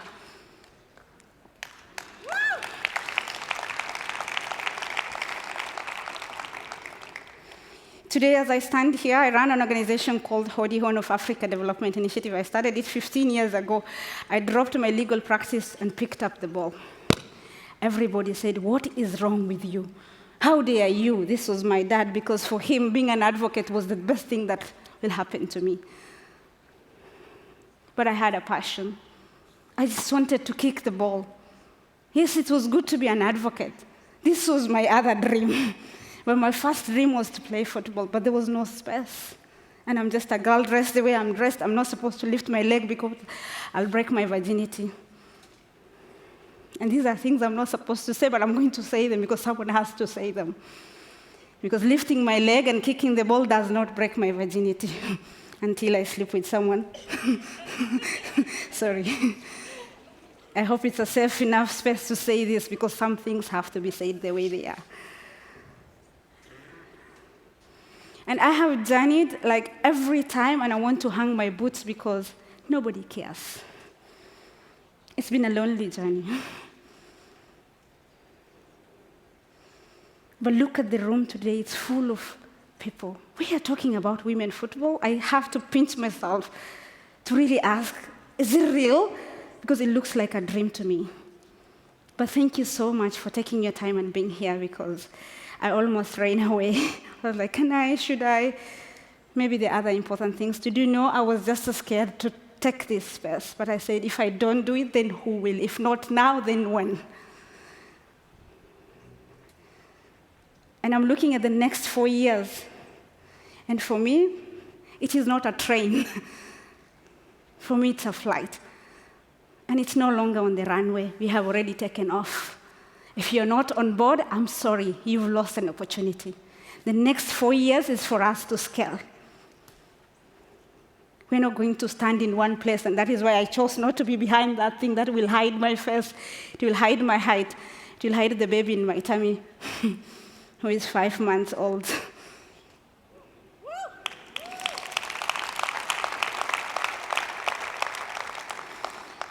And through the football, I started out with shoot to score, not to kill, because the entire region is marked by violence. And taking away those guns which we don't manufacture in Africa is not easy, because all the companies are in Europe. I hope you can help us close them down. Because no bullet gives birth to a baby. It just takes away life. And to a mother who is pregnant like me, that is the most painful thing. But I said, yeah, I can't close down the factories because I don't have those powers, but I will make sure no young person in Africa carries those guns. And you can all join me in doing that, and together we are going to shoot to score, not to kill. 15th of January, something happened, something terrible, I'll say. I'm busy in the village doing what I do best, presenting a report on the conflict situation in Marsabit, and what do the terrorists do? They come for my husband, the terror attack in Nairobi. And all of a sudden, my life is turned upside down. I'm going to be a widow like my mom. And you know what that means in Africa, what that means everywhere in the world, because my status has changed. And all of a sudden, I get a call from someone, and he says, oh, you're not even married because you didn't do the traditional wedding, and you don't have a white necklace. And I'm like, what white necklace? We did a wedding. My wedding was during the day. It was not at night. There were no cows paid for me because my dad didn't want a traditional wedding. We did an Islamic wedding. Today, I'm wearing a black necklace. I don't normally wear any accessories because I'm such a tomboy. I don't do makeup. I did makeup for the first time today. But this is a protest because I'm wearing this. I'm married to this man. I'm glad he survived the terror attack. And we made a baby after that. Because I have a long way to go. My journey hasn't even started. We break the silence with football. And literally for me, giving the girls a voice and a choice is the most powerful thing through football. The minute you get to kick the ball and just be on the field and dress in tights like this and shorts, it's a long-sleeved uniform with a scarf on the head. It doesn't matter how we dress. The power of just being on the pitch and kicking that ball. It gives the girls a confidence. It gives them a voice. It gives them a choice. For the last 15 years, we've ensured 46 schools that we work with, not a single girl has dropped out. We've had 100% transition. It's possible. But today, as I stand here and speak, I look at a young girl like Abale, who came to the FIFA World Cup with 2 others, 2 boys and another girl. She walked up to me when she was only 9 years old, and she said, I want to play football. And I'm like, I wish someone gave me a chance when I was your age. She had no team. Today, that young girl has conquered my space, and literally, she has taken over my seat. I resigned from Hodi January 15th because I felt I have done my part. It's time to hand over the baton to the young generation. We always talk about it, but do we actually do it, or do we just sit and occupy the seat forever? I don't want to be a Mugabe and still run the organization when I'm 90 years old. No. The time is now. I'm 40 years old. I've handed over the baton after 15 years. But Karina, I'm looking at you because I'm following in your steps. I have hanged my boots because I've never played professionally. My profession was just to play the football in the village and ensure the girls have a voice and they have a choice. The women have a way to earn an income. The men don't beat their wives. It takes a whole village to raise a child. And the girl child will be more empowered if we invest in them now.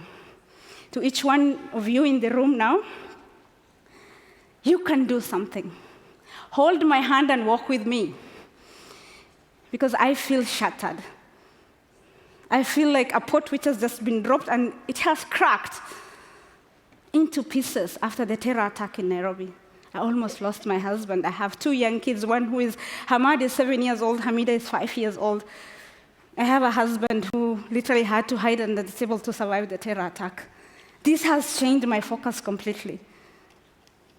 And to each one of you, make the investment real. Hold my hand, let's walk together. The plane has already taken off. Please, if you've not boarded, make sure you hang on the tail and let's take the women football to the next level. Thank you so much.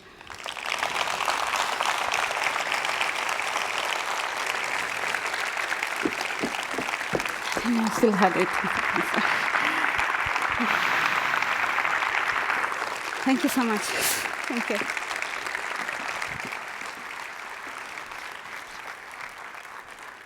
How inspirational was that? Fatuma, thank you so, so much for being so honest, for being very brave, and for being one of the standout luminaries when it comes to the power of football and how it is that it can change lives. Awesome. I think Fatuma did a great, great job of setting the scene now for us to finish really strong and continue to discuss the power of the beautiful game, the power of football. We couldn't ask for a better moderator for this next panel. He's a very powerful figurehead in football, a legend who was chosen by FIFA because of his long-term commitment in supporting women's football and promoting inclusion at all levels in society. He's also one of the most successful players in the history of the game, having played more than 1,000 games at a top level. He's always been a role model and a fantastic example of fair play on and off the pitch. He promotes the sport's values worldwide and is a long-standing and proud supporter of women's football. Ladies and gentlemen, Clarence Seedorf.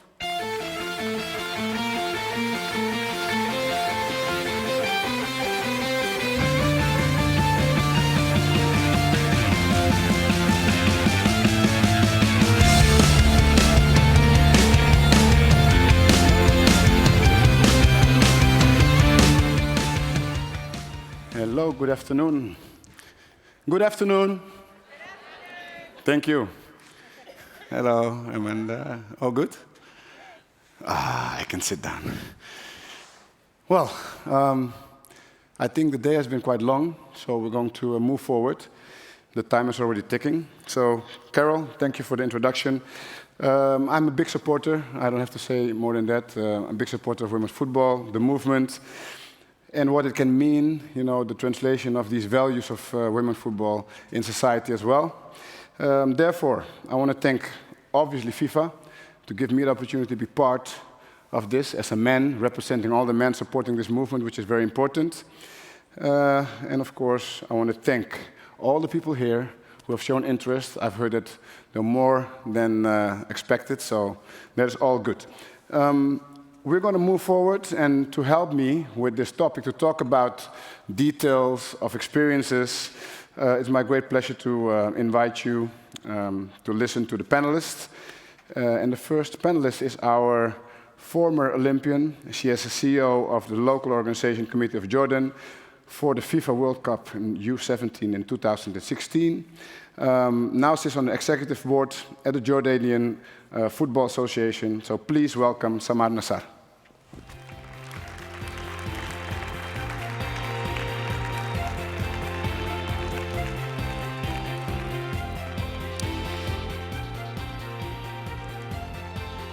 We can keep on the applause because it helps, you know, to get on stage. Welcome. Our second panelist is the head of women's football in Football Federation of the Islamic Republic of Mauritania. She has been using football to push social barriers and empowering young girls and women in her country. Please welcome on stage Oumou Kane.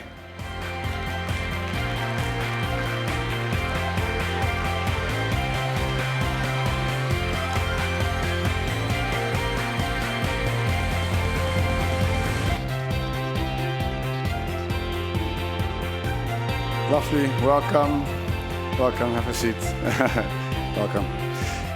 And our third panelist is Jean Zeninde, currently playing for Queen's Park Rangers and the Uganda national team. She created her own foundation back home in Uganda. Please welcome Jean Zeninde.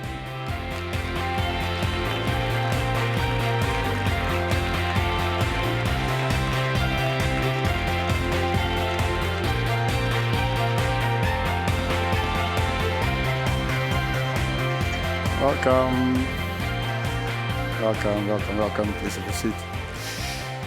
Last but not least, Laura Jongsen. She is a world record holder, breaks records to raise awareness, and is TEDx speaker as well. She is the co-founder of Equal Playing Field Foundation and IDA Sports. Please welcome Laura Jongsen.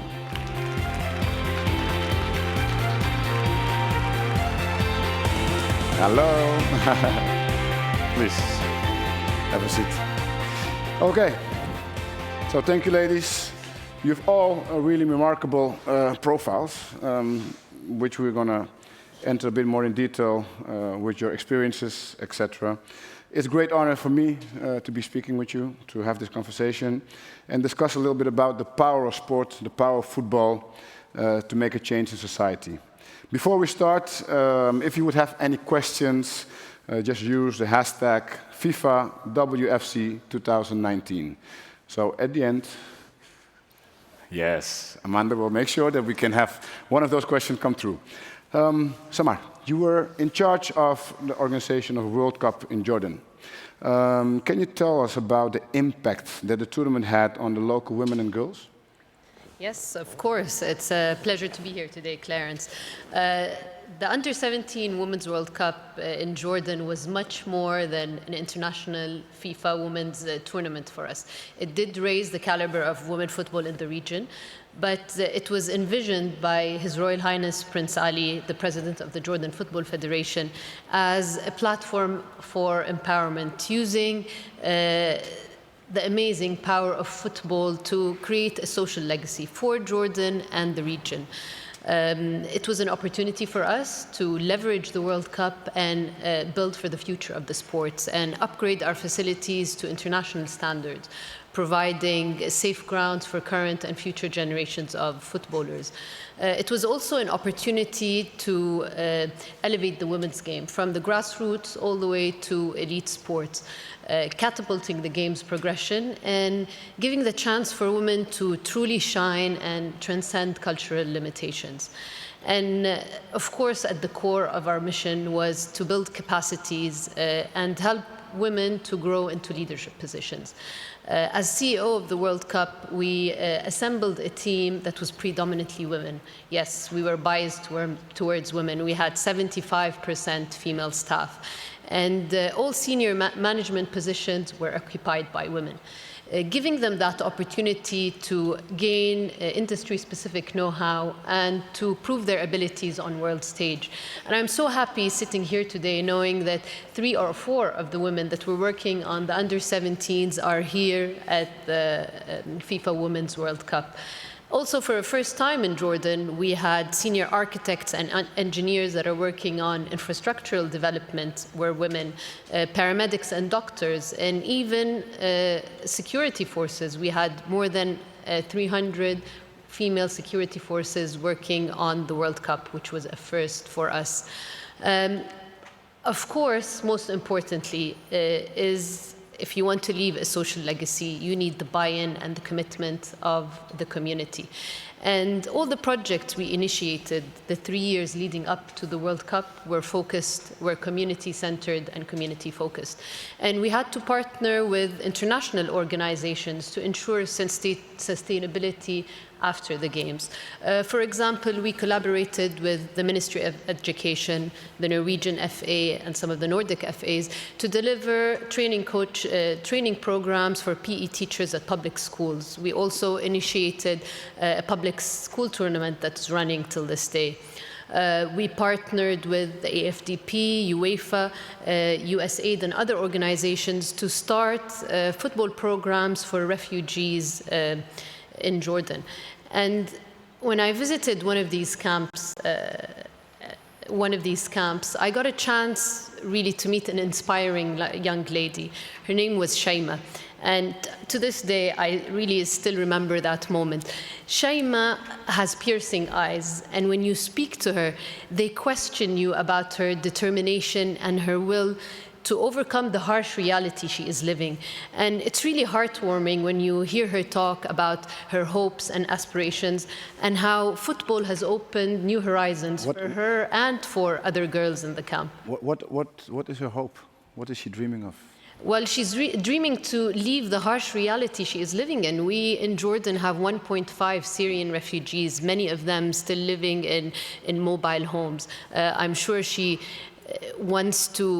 dares to shine, and she's using football as a vehicle to get her out of the harsh reality she is living in.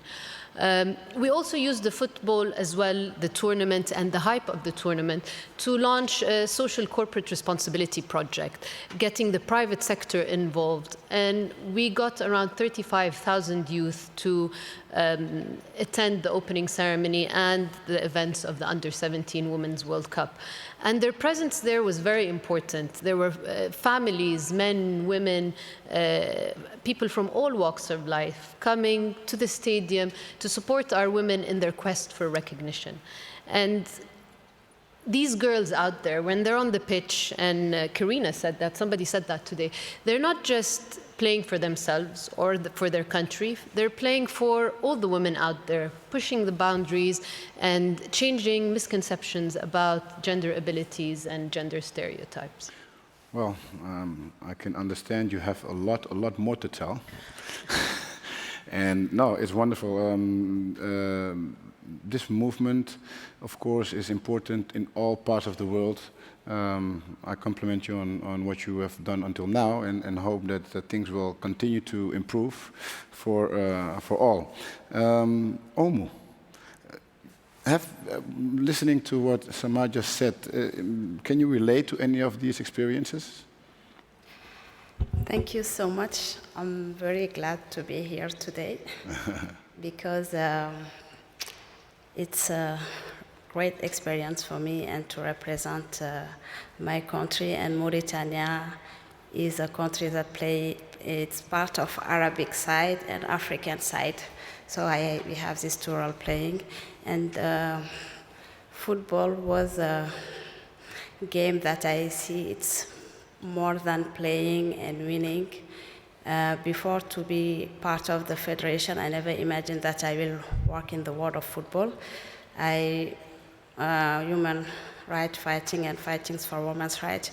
Women in Africa and sometimes some part of the world struggling a lot about a lot of situations. So I took it as a way to use it to make up people more concentrate of what women struggling with the NGOs that I was running. And I remember the first time we did it, it was in 2013, because I see so many women just like me never get chance to get access to the school, to get educated. A lot of situation women were facing, and I said to myself, why, if we want to be heard, there is, I know, a game that everybody will more concentrate and raise our voice. We have to organize a football. We did it on International Women's Days, 8 March 2013. I called some NGOs fighting for women's rights. We said, yes, let's do it. We are going to play football to fight for women's rights, and said, we have to end violence against women. This is how it started, and this is where I heard that there is some young girls playing football and hiding, and I was really surprised. They took me to 2 places. It's called Sepha and Elmina, and it was real. They have some trainers, educational teachers at schools who took these two places where they're practicing and hiding. And I was very happy, and I told them, yeah, we are not good players, but you will come and join us. And people were shocked. We put it on social media, Facebook. We said, yeah, we are going to play football. People paid more attention. That's a woman's impossible. Mauritania to see women playing football. This is not, it's impossible. And we saw the impact it's had from that moment. You said something before. Yeah. About raping. About? Raping, girls being raped. Yeah, exactly. Yeah, this is all sometimes happens about raping women. She's always her fault when she's raped. In some places, I talk, there is Mauritania and some West African countries. So football, women's football, is not just for me about competition, winning, and no, it's more than that. I see the powerful on football to raise voices. It's, I see women struggling, but for their love of football, these young girls that I met the first time I organized this game, I thought that's 2013, and now I'm very happy to see them. That's when I came to see the president of Mauritanian Federation. We were organizing a game. I said, yeah, I will go to see him and ask him if he can be part of this activity that we are organizing. This was in 2016, because from that moment we gave chance these young girls.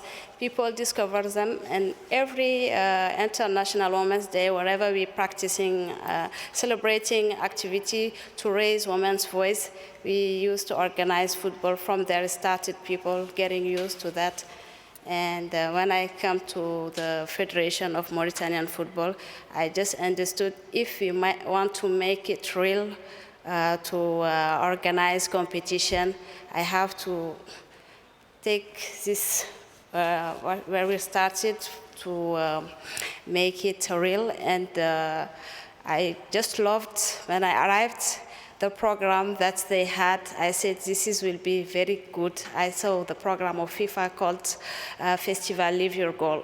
This is where I started, Festival Live Your Goal. Even at the Federation, I see that they were really afraid that people will talk badly about them, that they will organize a competition helping women's football. But this is where it started. From there, when we organized the Festival Live Your Goal, we invited the schools, because I know football in Mauritania won't be a reality when we see the clubs, because they are not ready. They will not listen to us. They will not accept to have a women's teams. And I said it will just work with schools. This is where we had training. I know he's here as Dinshi. The first time I started, he came and had a training for the teachers from schools to have some girls And this is where I started from there, and we have competition now. This is where it was my vision for short terms, and I'm very happy to make it real in Mauritania football, and to from football to empower women, to make them be more strong, and after that organize competitions and have a national team. And I'm very happy that we did competition like 3 years. We started with under 20, after that under 20, under 15. This year we started with the same under 20, under 15, and under 17. And just three months ago, we put in place, the first time in the history, in place a women's national team in Mauritania. And I know they will be women that will inspire a lot of young girls in Mauritania. They will be a good inspiration. Well, Sorry, soon. Speaking in Arab, but talking English. Wonderful. Yeah. Soon they will start listening. Yes. Jean, you're still an active player in England. You're very committed, and as an active player, being so committed, I remember of myself as well. I was an active player, and I always found my time to dedicate myself for charity activities, foundation, etc. Please share with us the reason why you started your foundation. When did it happen? When did you get inspired? Thank you, Sidof. I'm humbled to be here, but the most important thing is that I'm really excited at the same time to be here, because it's the first time we've had something that I've dreamt of for a long time as a little kid. However much I'm a footballer, I feel like my niche has always been women football development, so I feel so excited to be here. For me, I first heard about football, or I first knew about it when I was just 8 years old, back home in Uganda, with my brothers at home playing every day in our compound. But because I was a girl, they used to leave me on the side, and I used to ask myself what was wrong with me every single day they leave me there. So when I was going to junior school, I was so happy thinking that it's going to be my first time to play football with young girls, other fellow girls. But unfortunately, I got to the school, and for the 7 years, I never got the opportunity to play football because it was a girls' school, and I got to play all other sports, but football was never one of them. So I went to high school, and for the first time, the head teacher randomly introduced a women's football team. And for me, I was among the first people to go and join it. But my first football coach was a teacher who was passionate about playing football, and he was so good, but he necessarily didn't have any football qualifications, something that is important for development of young players. And for me, this was my first introduction at the football game that I love so much, and I had ambitions of being one of the best players in the world, but getting introduced to the game with someone who necessarily didn't have qualifications. So I went to a school that was a bit more into sports. And for me, it was the first time I got to play alongside coaches who were qualified. And when I finished my A-levels, I had to make a very big decision.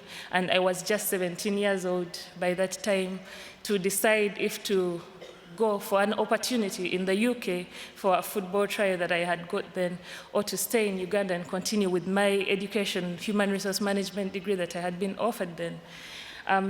So at the age of 17, I was on two crossroads. I made the big decision to go with football because I thought at that time that I would never ever get the opportunity again.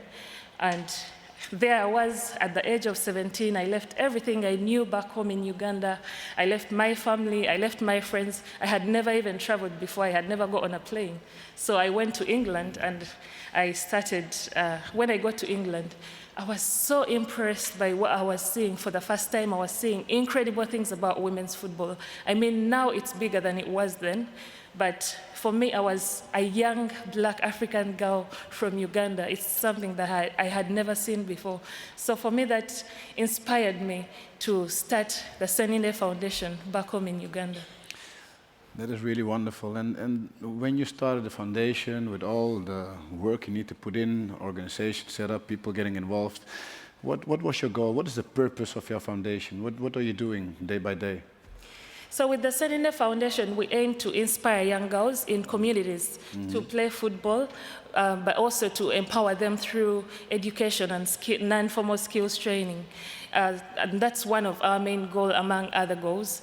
So we started the Seninde Women's Development Cup, a tournament that aims to inspire young girls to play football who have the passion but usually don't get the chances to play. And this tournament is for actually girls in communities who are not taking part in the top level of football, the Uganda Women Elite League. So it's to give them a chance. And when we started the tournament then in Uganda, we had lots of girls taking part. And from the first edition, this year will be the fourth edition, we've had girls who have been scouted through the tournament, and they've got education opportunities in schools and universities, and also they've been scouted to play for the Uganda Women Elite League. But at the same time, for me, remembering that education is just as important as football, because it's a big sacrifice that I had made at the age of 17, because I know that education is important in the socio-economic growth, and it's important in improving literacy and also helping young girls to be confident. But also football at the same time is good for young girls' physical fitness. It's good to help girls improve their teamwork skills. So for me, keeping that at the back of my mind, I later on, years later, I managed to fight and with my determination to do my human resource management degree in the UK, so I didn't miss it out. And with that, we inspire and ensure that with the Seninde Foundation, we have a women's football strategy, which we actually shared with the Ugandan Football Federation, president and people who work, so that we could together as a partnership try to help inspire young girls to play football and take it to the next level. And for us, that has been key. But we don't stop at just helping young girls, but also women who are like me, because I don't want any other girl to ever have to choose between education and football, because they are both important, and we all know that here. Well, you've said it. Football sets the basis, and it has to be used in the youth. So we have all these qualities, all these values, and then most of them won't become a professional top player, but we want to prepare them for life, right? And I think that education is for life, football is for that period that we can enjoy, but even then, football can be for life if we just enjoy it as a hobby. And I think that's one of the messages that for sure we need to also share with these young girls, that it's not about becoming a professional player. That can be your dream, but use it, enjoy it, and get the education through it, get the strength to prepare yourself for life. Thank you for sharing your story as well. Laura, you're the one going up and down in the world, right? We are. Yeah. Yeah, so, I mean, just before we get into your story, has anything inspired you from the stories of these ladies? For me, it's been fascinating chatting with these three ladies, and we had a chance to talk backstage. I think for Samar, I mean, there's a nod to the work that she's done, because we did some work in Jordan, and we've been able to benefit from the leadership capabilities that she's developed with the Jordanian players who are now working on our team. So thank you. And then talking to Umu and her story about just the challenges that you face and the different levers you can pull to unravel some of those challenges. And then Jean, just fantastic. It's so great to see your passion and the fact that I don't know if she's too modest to tell you this, but she's not only a professional footballer, she's doing her UEFA B license, she's doing her degree, and she's running a foundation. So how Wonderful, wonderful.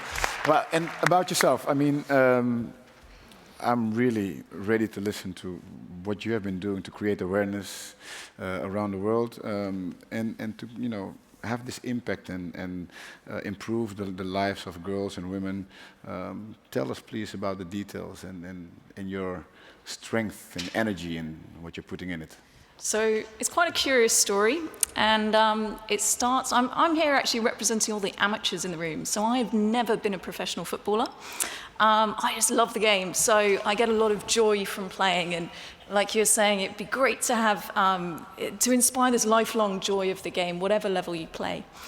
And I was playing for a team, and the men's team automatically got funded and the women's team didn't. And I was like, oh, are we going through this again? And it got me thinking, like, wouldn't it be great to show people the power of women's sport? And I think it was Karina who said earlier, there's a great power in doing unique things to showcase the game. So the idea that popped into my head, you know what, we are going to go to the top of Kilimanjaro and we're going to play the world's highest altitude football game. We're going to play 90 minutes with a team of all women. Okay, cool. And then the next question was like, okay, so why? Why would anyone put themselves through 90 minutes at 18,000 feet with very limited oxygen to really showcase this to the world? And I think we came up with an organisation, Equal Playing Field, and a slogan, so opportunity, equality, respect. Nothing more, nothing less. So there's 3 pillars, opportunity. So looking at the game, creating more opportunities for girls and women to play. One of the things that frustrates me is that there's different levels of access to kit, training facilities. Quite often women we talk to, not allowed on the men's pitch, and I think it's probably because we have like angry women feet that trash the field. I don't know. So it'd be great to, equal up some of these facilities. We look at equality, so I haven't come from the game, I am not a professional footballer, and I look at some of the salaries, or if there's a salary at all, and I was like, are you kidding me? And you get out of bed for this, and you're trying to be a professional? Like, for me, this is something that we have, there's work to be done to equal up the playing fields. And then the final one we look at is respect, which is a very kind of intangible thing. And we see that it's often reflected in the media. So earlier on in this journey, I had a really interesting conversation with a journalist, and I was saying, well, there are more stories about horses than women in the sports pages. And his response, yeah, but people like horses. And I was like, oh my God, right, we have got work to do. So we're at the top of a mountain. We set out on this challenge. We had to crowdfund our way up because people didn't necessarily think we were going to do it. I believe we were known as the crazy mountain women at FIFA because it came with all these challenges. We managed to break the record. Well, we set the record. We then descended from the mountain. We realized that we'd had this huge impact around the world. So we were able to place stories across the globe and really inspire girls and women to be able to play and think, oh, wow, you've done this thing that no one else has ever done before. Maybe I can do that too. And since then, we've kind of snowballed. That was only 2017. And what we've been able to do since then is really work in the gaps between different organizations. So we speak FIFA, we speak government, we speak corporate, and we also speak grassroots. So we do a lot of connecting with local organizations. So we'll work with organizations where women are often doing incredible things on the ground, and we'll augment. So we'll offer help with social media or access to different coaching. And one of the biggest things we do is connect women across the world. So, hey, you've got an issue or a challenge that you're facing. I know someone in Costa Rica who's having a similar challenge. Why don't you talk about it and have this connection and understand how you can improve the situation? So we act as kind of a facilitator to be able to get women to talk to each other, and that peer-to-peer learning is so incredible. I did it as well as a midfielder, just playing the ball around, being in the middle, spider and web. I feel that we have something in common. That's it, the playmaker. I like it. I mean, really, I hope we had much more time. Unfortunately, time is ticking, but the messages have been very clear. I think the stories have been very clear.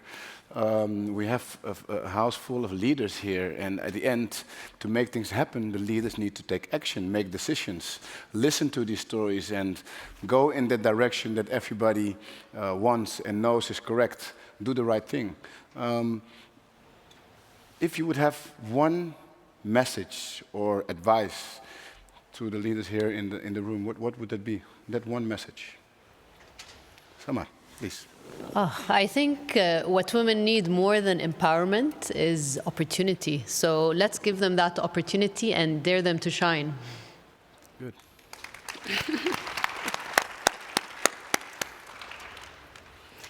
Yeah, to be more open and people get more closer to them and to see what is happening all around the world. Open your eyes, please. Yes. Yeah. Open it. Yes. Okay. I would say that all of us together here today, we should all be lobbyists who are going to do everything in our power to ensure that we do the right things to help in the growth and development of women's football, and that through supporting each other, working as a team, so that sponsors, funds, leaders, administrators, so that at the end of the day, we create history with women's football being the fastest growing sport in the whole world. That is in all continents of these federations. Fantastic. Great. Vision. And my goal is that actually equal playing field becomes obsolete. So at the moment, we're filling a gap that there's room to step into from the member federations. And it's really, I've met women from lots of different countries who are doing incredible things already. So my ask would be, find those women and support them because they're already doing the things. Great. Well, Amanda, do we have some questions from? Oh my goodness, what a powerful group of women. Absolutely. Up here talking about your experiences, and the feedback from everyone in the room has just been so tremendous. We do have some questions. Let me start with this question from Polly. See it get up there on the screen. Polly Bancroft says a question is for Samar. What advice can you give to other organizations who are hosting women's football competitions to ensure a wide and lasting impact? Well, at least when we bid to host the Under-17 Women's World Cup, Jordan didn't have a lot of resources. We didn't have the expertise of hosting a Women's World Cup, a mega sport event. We didn't have the financial resources to host it. But we stepped out of our comfort zone and went for this competition, believing in the impact it will have. So I think once we focus on legacy, what the community needs, I think this is what's important, focusing on projects that will have a lasting legacy, partnering with organizations that can deliver well after the tournament is over. Well, so Samar, tell me then, 10 years from now, we're looking down the line, you've hosted this tournament, you've put all the work into it, and you're on the board of the Jordan Federation. You look down the line 10 years from now, where do you see women's football in Jordan? Well, I would like us to see women football qualified to the World Cup, and where we don't have to use football to send social messages. I liked what Laura said, where equal playing fields will be obsolete. I would like to see that in Jordan, and I would like to see us meeting and talking about the pursuit of excellence rather than using sports for social change. I love that. Laura, actually, that's a good segue. Yeah, one of the things I find so powerful about what Equal Playing Field does and the work that you've put in, we've got these world records, right? And we're breaking world records in Mount Kilimanjaro and the highest elevation game ever played, the Dead Sea in Jordan, the lowest elevation game ever played, and one coming up, which we'll talk about in just a minute. But do you have this tweet up, this post here? Yeah. No, not the Maggie one. Go back to the world record one. Because one of the things Equal Playing Field does so powerfully, and I feel like you're making these really local impacts everywhere you go. You're hosting camps all around the world, right? And really inspiring, empowering, and driving football for girls all around the world. And I was interested if you could talk just a little bit more about the work Equal Playing Field is doing in that respect. Yeah, so it's really a big part of our work is working with local organizations as well. So one example, last year we were in Jordan, in Wadi Rum, and we hosted a clinic in an area that was very conservative. So most of the girls that attended had never kicked a football before. And I think the thing that we're able to do is sit between a lot of different organizations. So it would have never happened if you hadn't had international NGOs, local NGOs, government, corporate, international players, but also very key local players. So people who are able to speak the language of football in that local context. So we do a lot of work with actually the women who are often either on the national teams or play for the club teams or are working these sport for development organisations to empower them with the skills to be able to have a bigger impact on the ground. So for me, it's stuff I'm really proud of, just seeing girls that have never even played before having this huge smile, kicking the ball and running around, and you can just see the power of football.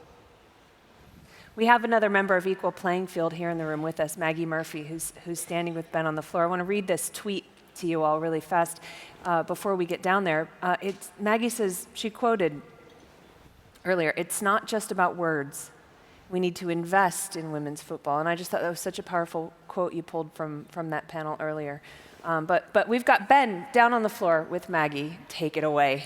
Amanda, thank you. Maggie is Director of Communications for Equal Playing Field. She's got one of those annoying CVs, Oxford educated, 2 world records in the bag, and listen up. It's late in the day, I know, but every single person, Maggie, in this room could get a world record, Equal Playing Field in France, gunning for their 3rd world record, and it's the biggest one yet. Give me the details.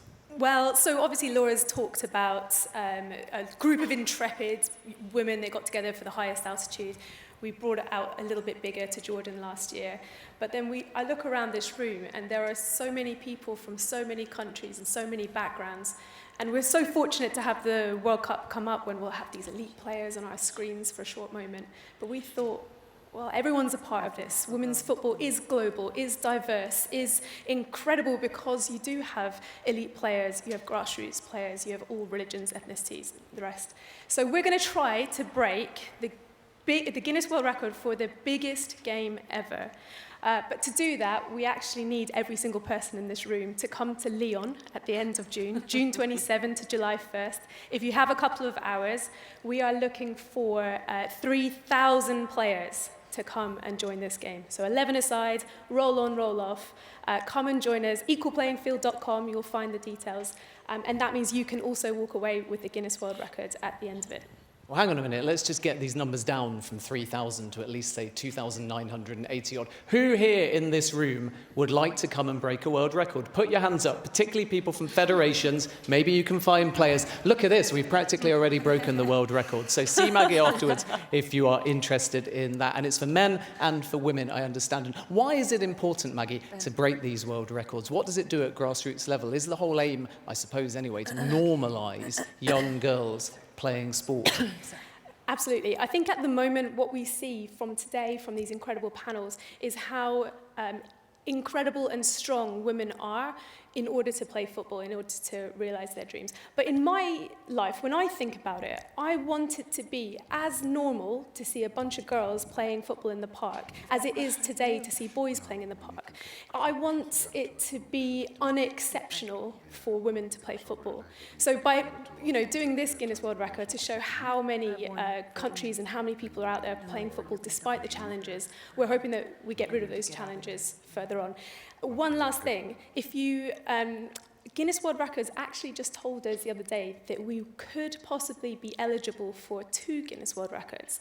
The second one would be for the largest number of nationalities in a single game. So if you have a really interesting nationality, please come and play, because then you'll get 2 Guinness World Records. Great stuff, Maggie. Thank you very much indeed. We're going to throw it back to Amanda and hopefully get a bit more interaction from Clarence as well. And by the way, Amanda, we should try and recruit Clarence, but of course, he's busy at the time. He's only trying to win a trophy. I'm not so busy. At the Africa Cup of We can make Nations. time. I'll just leave Egypt with Cameroon there and I'll come and play. No Thanks, worry. Ben, and thanks, Maggie. You know what? We actually found this fantastic tweet from Fatma, who posted, "I was delighted to present Miss Umu Kane, who's responsible for women's football at Mauritania, and who I'm proud to mentor with the FIFA.com pennant today as a symbol of friendship and female solidarity." And we thought this was a really special moment to ask you about mentorship in the game and having a strong female mentor, what that's meant to you, maybe what you've learned from Fatma, and what thoughts you have about that. Wow. I wasn't expecting to see that. I'm very happy. It's when I participate as the first time woman in football leadership, EFA, FIFA. My greetings to other fellows. Katri, Kenya, Doris. I'm very happy. So it was an exciting moment, really inspiration. It's really inspired us, and today we are just like a family. We went back home very strong, and we will be a real ambassador, and we will fight for make a lot of women who want to play football make it real from all across the world in Africa. And I have my fellow mes sœurs africaines de l'Ouest, CENI, Dakar, Niger. Ce sera un combat pour nous tous pour que le football féminin devienne une réalité. On a encore beaucoup de choses à faire.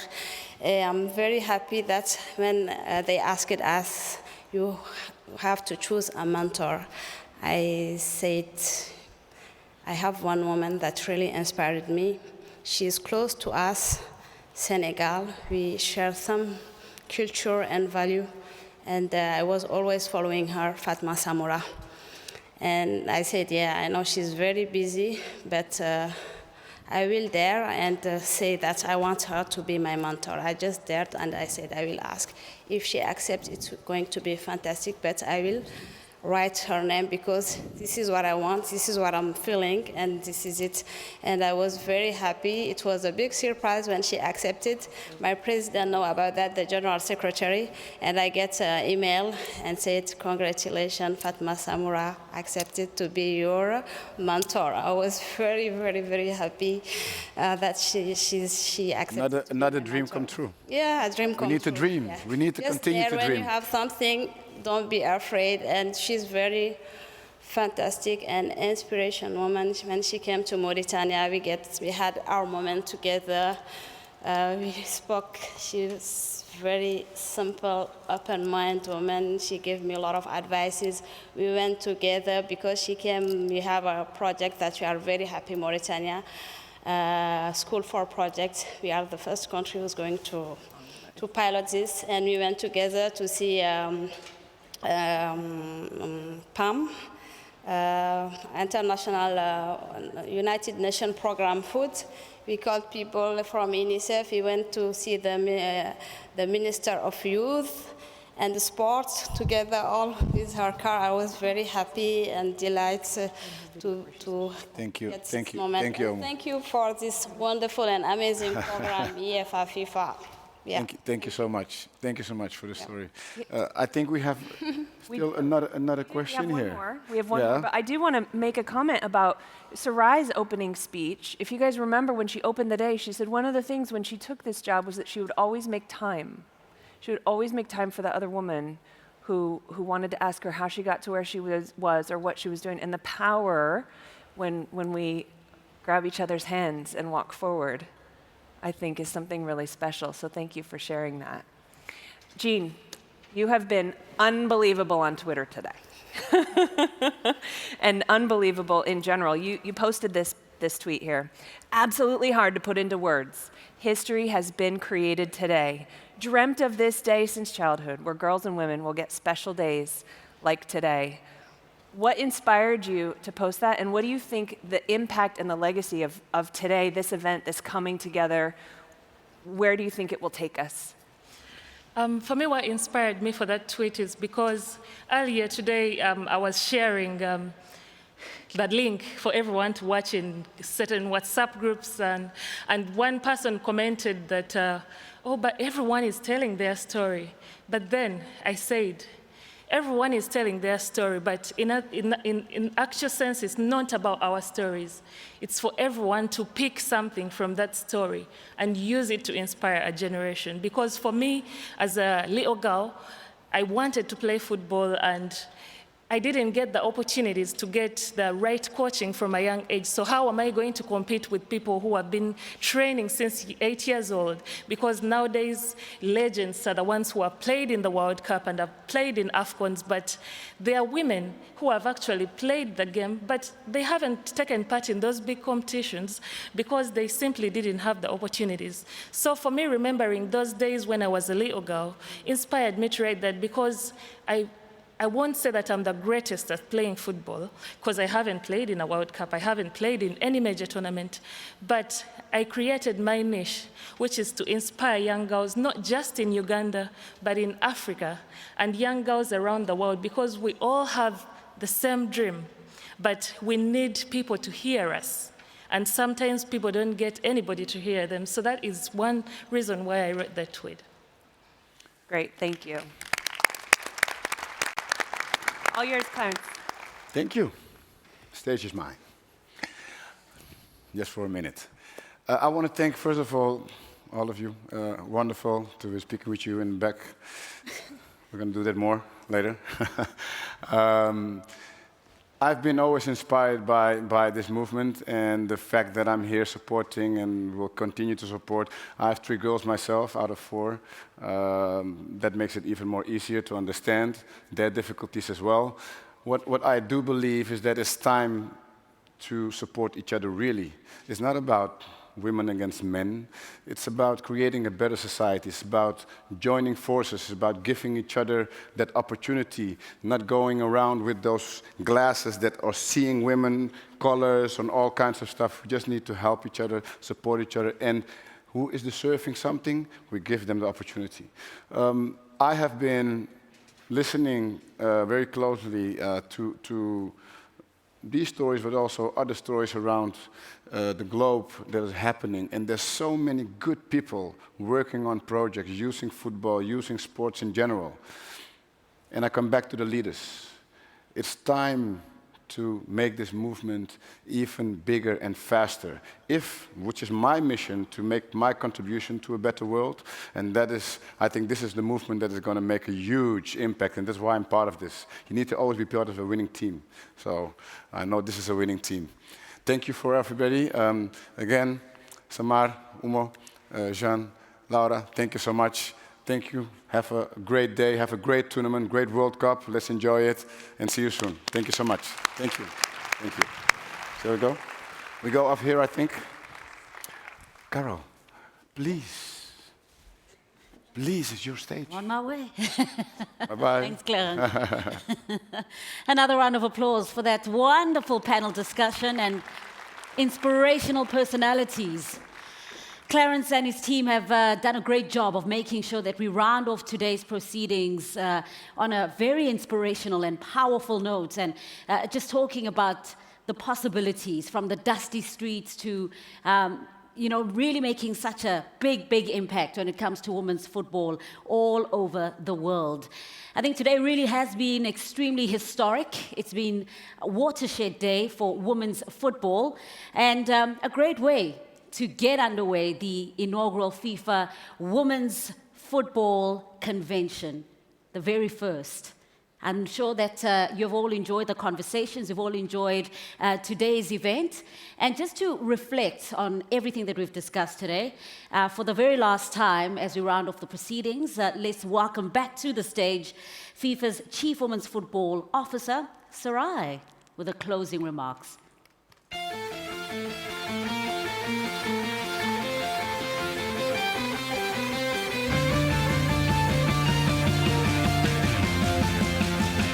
So much, Carol.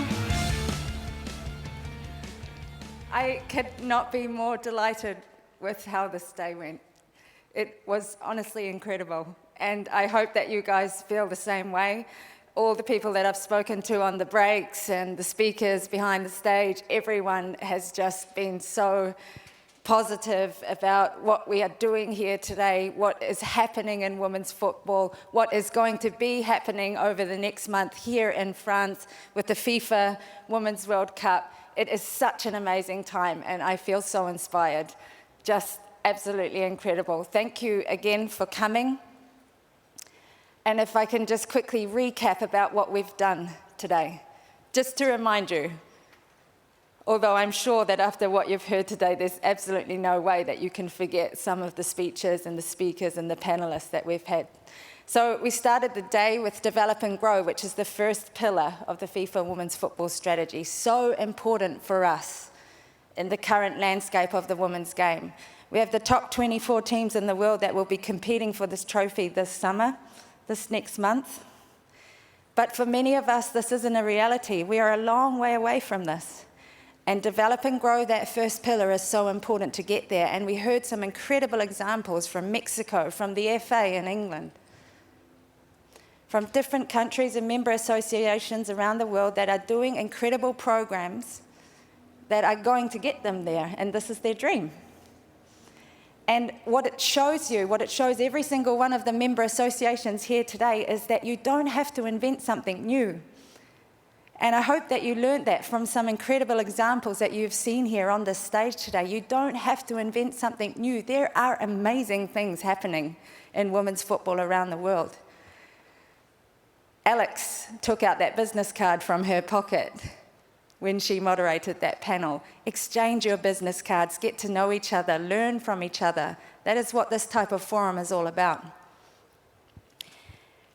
Our second session of the day, Showcase the Game, and that's all about these competitions. And there we got to hear, first of all, about the power of the Youth World Cups. The Under-17 Women's World Cup in Uruguay and the Under-20 Women's World Cup here in France last year, for me, were the first FIFA tournaments that I had been involved in since my position in FIFA, and they were incredible, so amazing. Just to be there, to be in the stands, to see the impact that it was having on those players, the buzz that was created, and the coaches as well. Monica, oh my God, what an amazing example of an incredible female coach who is leading the way. And she's taking part in an amazing program, a mentoring program where she's been partnered with one of the best female coaches in the world, because we need to give more opportunities to our coaches. And that's what Develop and Grow and Showcase the Game is all about. The third session for me was so awesome, because this discussion about commercialisation of women's football, from the moment I've arrived, before I arrived, has been an ongoing discussion for so many years. And I loved what I heard from that panel with Barbara Slater, Amanda Davies. We had Visa. Oh my God, Visa are doing some incredible things this summer for the Women's World Cup. MyCujoo. I know it's not a reality for many of the member associations in this room to have broadcast for women's football, but MyCujoo gives you an opportunity to get women's football in front of the eyeballs of more people than has ever been possible before. And you don't need to have a massive broadcast setup in order to do that. We need to raise the profile of our players and the women's game. And how do we do that? We need to bring it in front of more people, in front of more young girls, in front of more women, in front of more fans, like the fans we saw today. And if you can't do a broadcast, everybody's got a mobile phone. Every single person has got a smartphone these days, and you can use that. And MyCujoo gives you that possibility. The next session, Govern and Lead, we heard from two incredible leaders. Jean-Michel Ollet, president of the strongest club team, women's club team in Europe. He is my absolute hero, incredible. The words that he said on this stage as a leader in football are so inspiring, and I hope that you felt the same way. And what is happening in Sweden, I mean, there they don't even talk about women's football, it's just football. The resources they give are the same, and Håkan is an amazing example of a man who is empowering women and just treating them like equals. It's that easy. UEFA, Concacaf, they've launched their women's football strategies. What an incredible strategy from UEFA. Nadine and her team, I know how difficult it was to get that strategy together. Fantastic, amazing. All examples of good governance and leadership in the game. It's so important. And do I even need to say about the last session, educate and empower? I mean, I don't even think I need to say anything. I was actually sitting in the front row crying from what I heard on the stage. And I think that's all that I need to say about that last session. It has been an incredible day. So much positivity, so much togetherness, and it's so enlightening. It makes me feel so proud of being involved and to be part of this and to be able to support you in growing the women's game.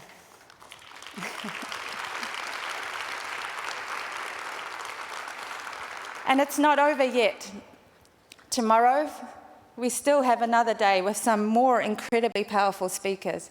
Tomorrow is where the football family, the people who know and love football, you guys, get to meet together with the politicians, country presidents, prime ministers, the UN agencies, civil society, social influencers, because it's about so much more than what happens on the pitch. It's about what we can do for young women and girls all over the world through football. And we're going to talk to them about the challenges we have, and we're going to ask them tomorrow, how can you help us? How can you help us to overcome the challenges that exist to grow the women's game in all of our countries? What can you do to support football? But also, how can football help you? How can football help the governments, the UN agencies, the civil societies, the NGOs, the equal playing fields? How can we help those organisations to grow the impact that they're making so that every young girl can live and grow up in a safe environment, enjoy playing football, to kick the ball on this pitch? And it's so important to bring those two groups together. And I want to encourage every single one of the 211 member associations that are here today, don't be afraid to reach outside of the football family and seek that support and expertise from outside. And we heard some incredible speakers today from organisations that aren't inside the traditional structures of football, but they're still doing so much. They're still doing so much. Foundations, they're everywhere. And why shouldn't we partner with them? We have the same cause. We're trying to push for the same things. So don't be afraid to reach out to those people. Tomorrow is going to be another amazing and inspiring day. Thank you so much for your attention here today. It's been such an honour and a pleasure. And for me, so educating as well. I'm really, truly humbled by this experience. So thank you very much. Carol, back to you.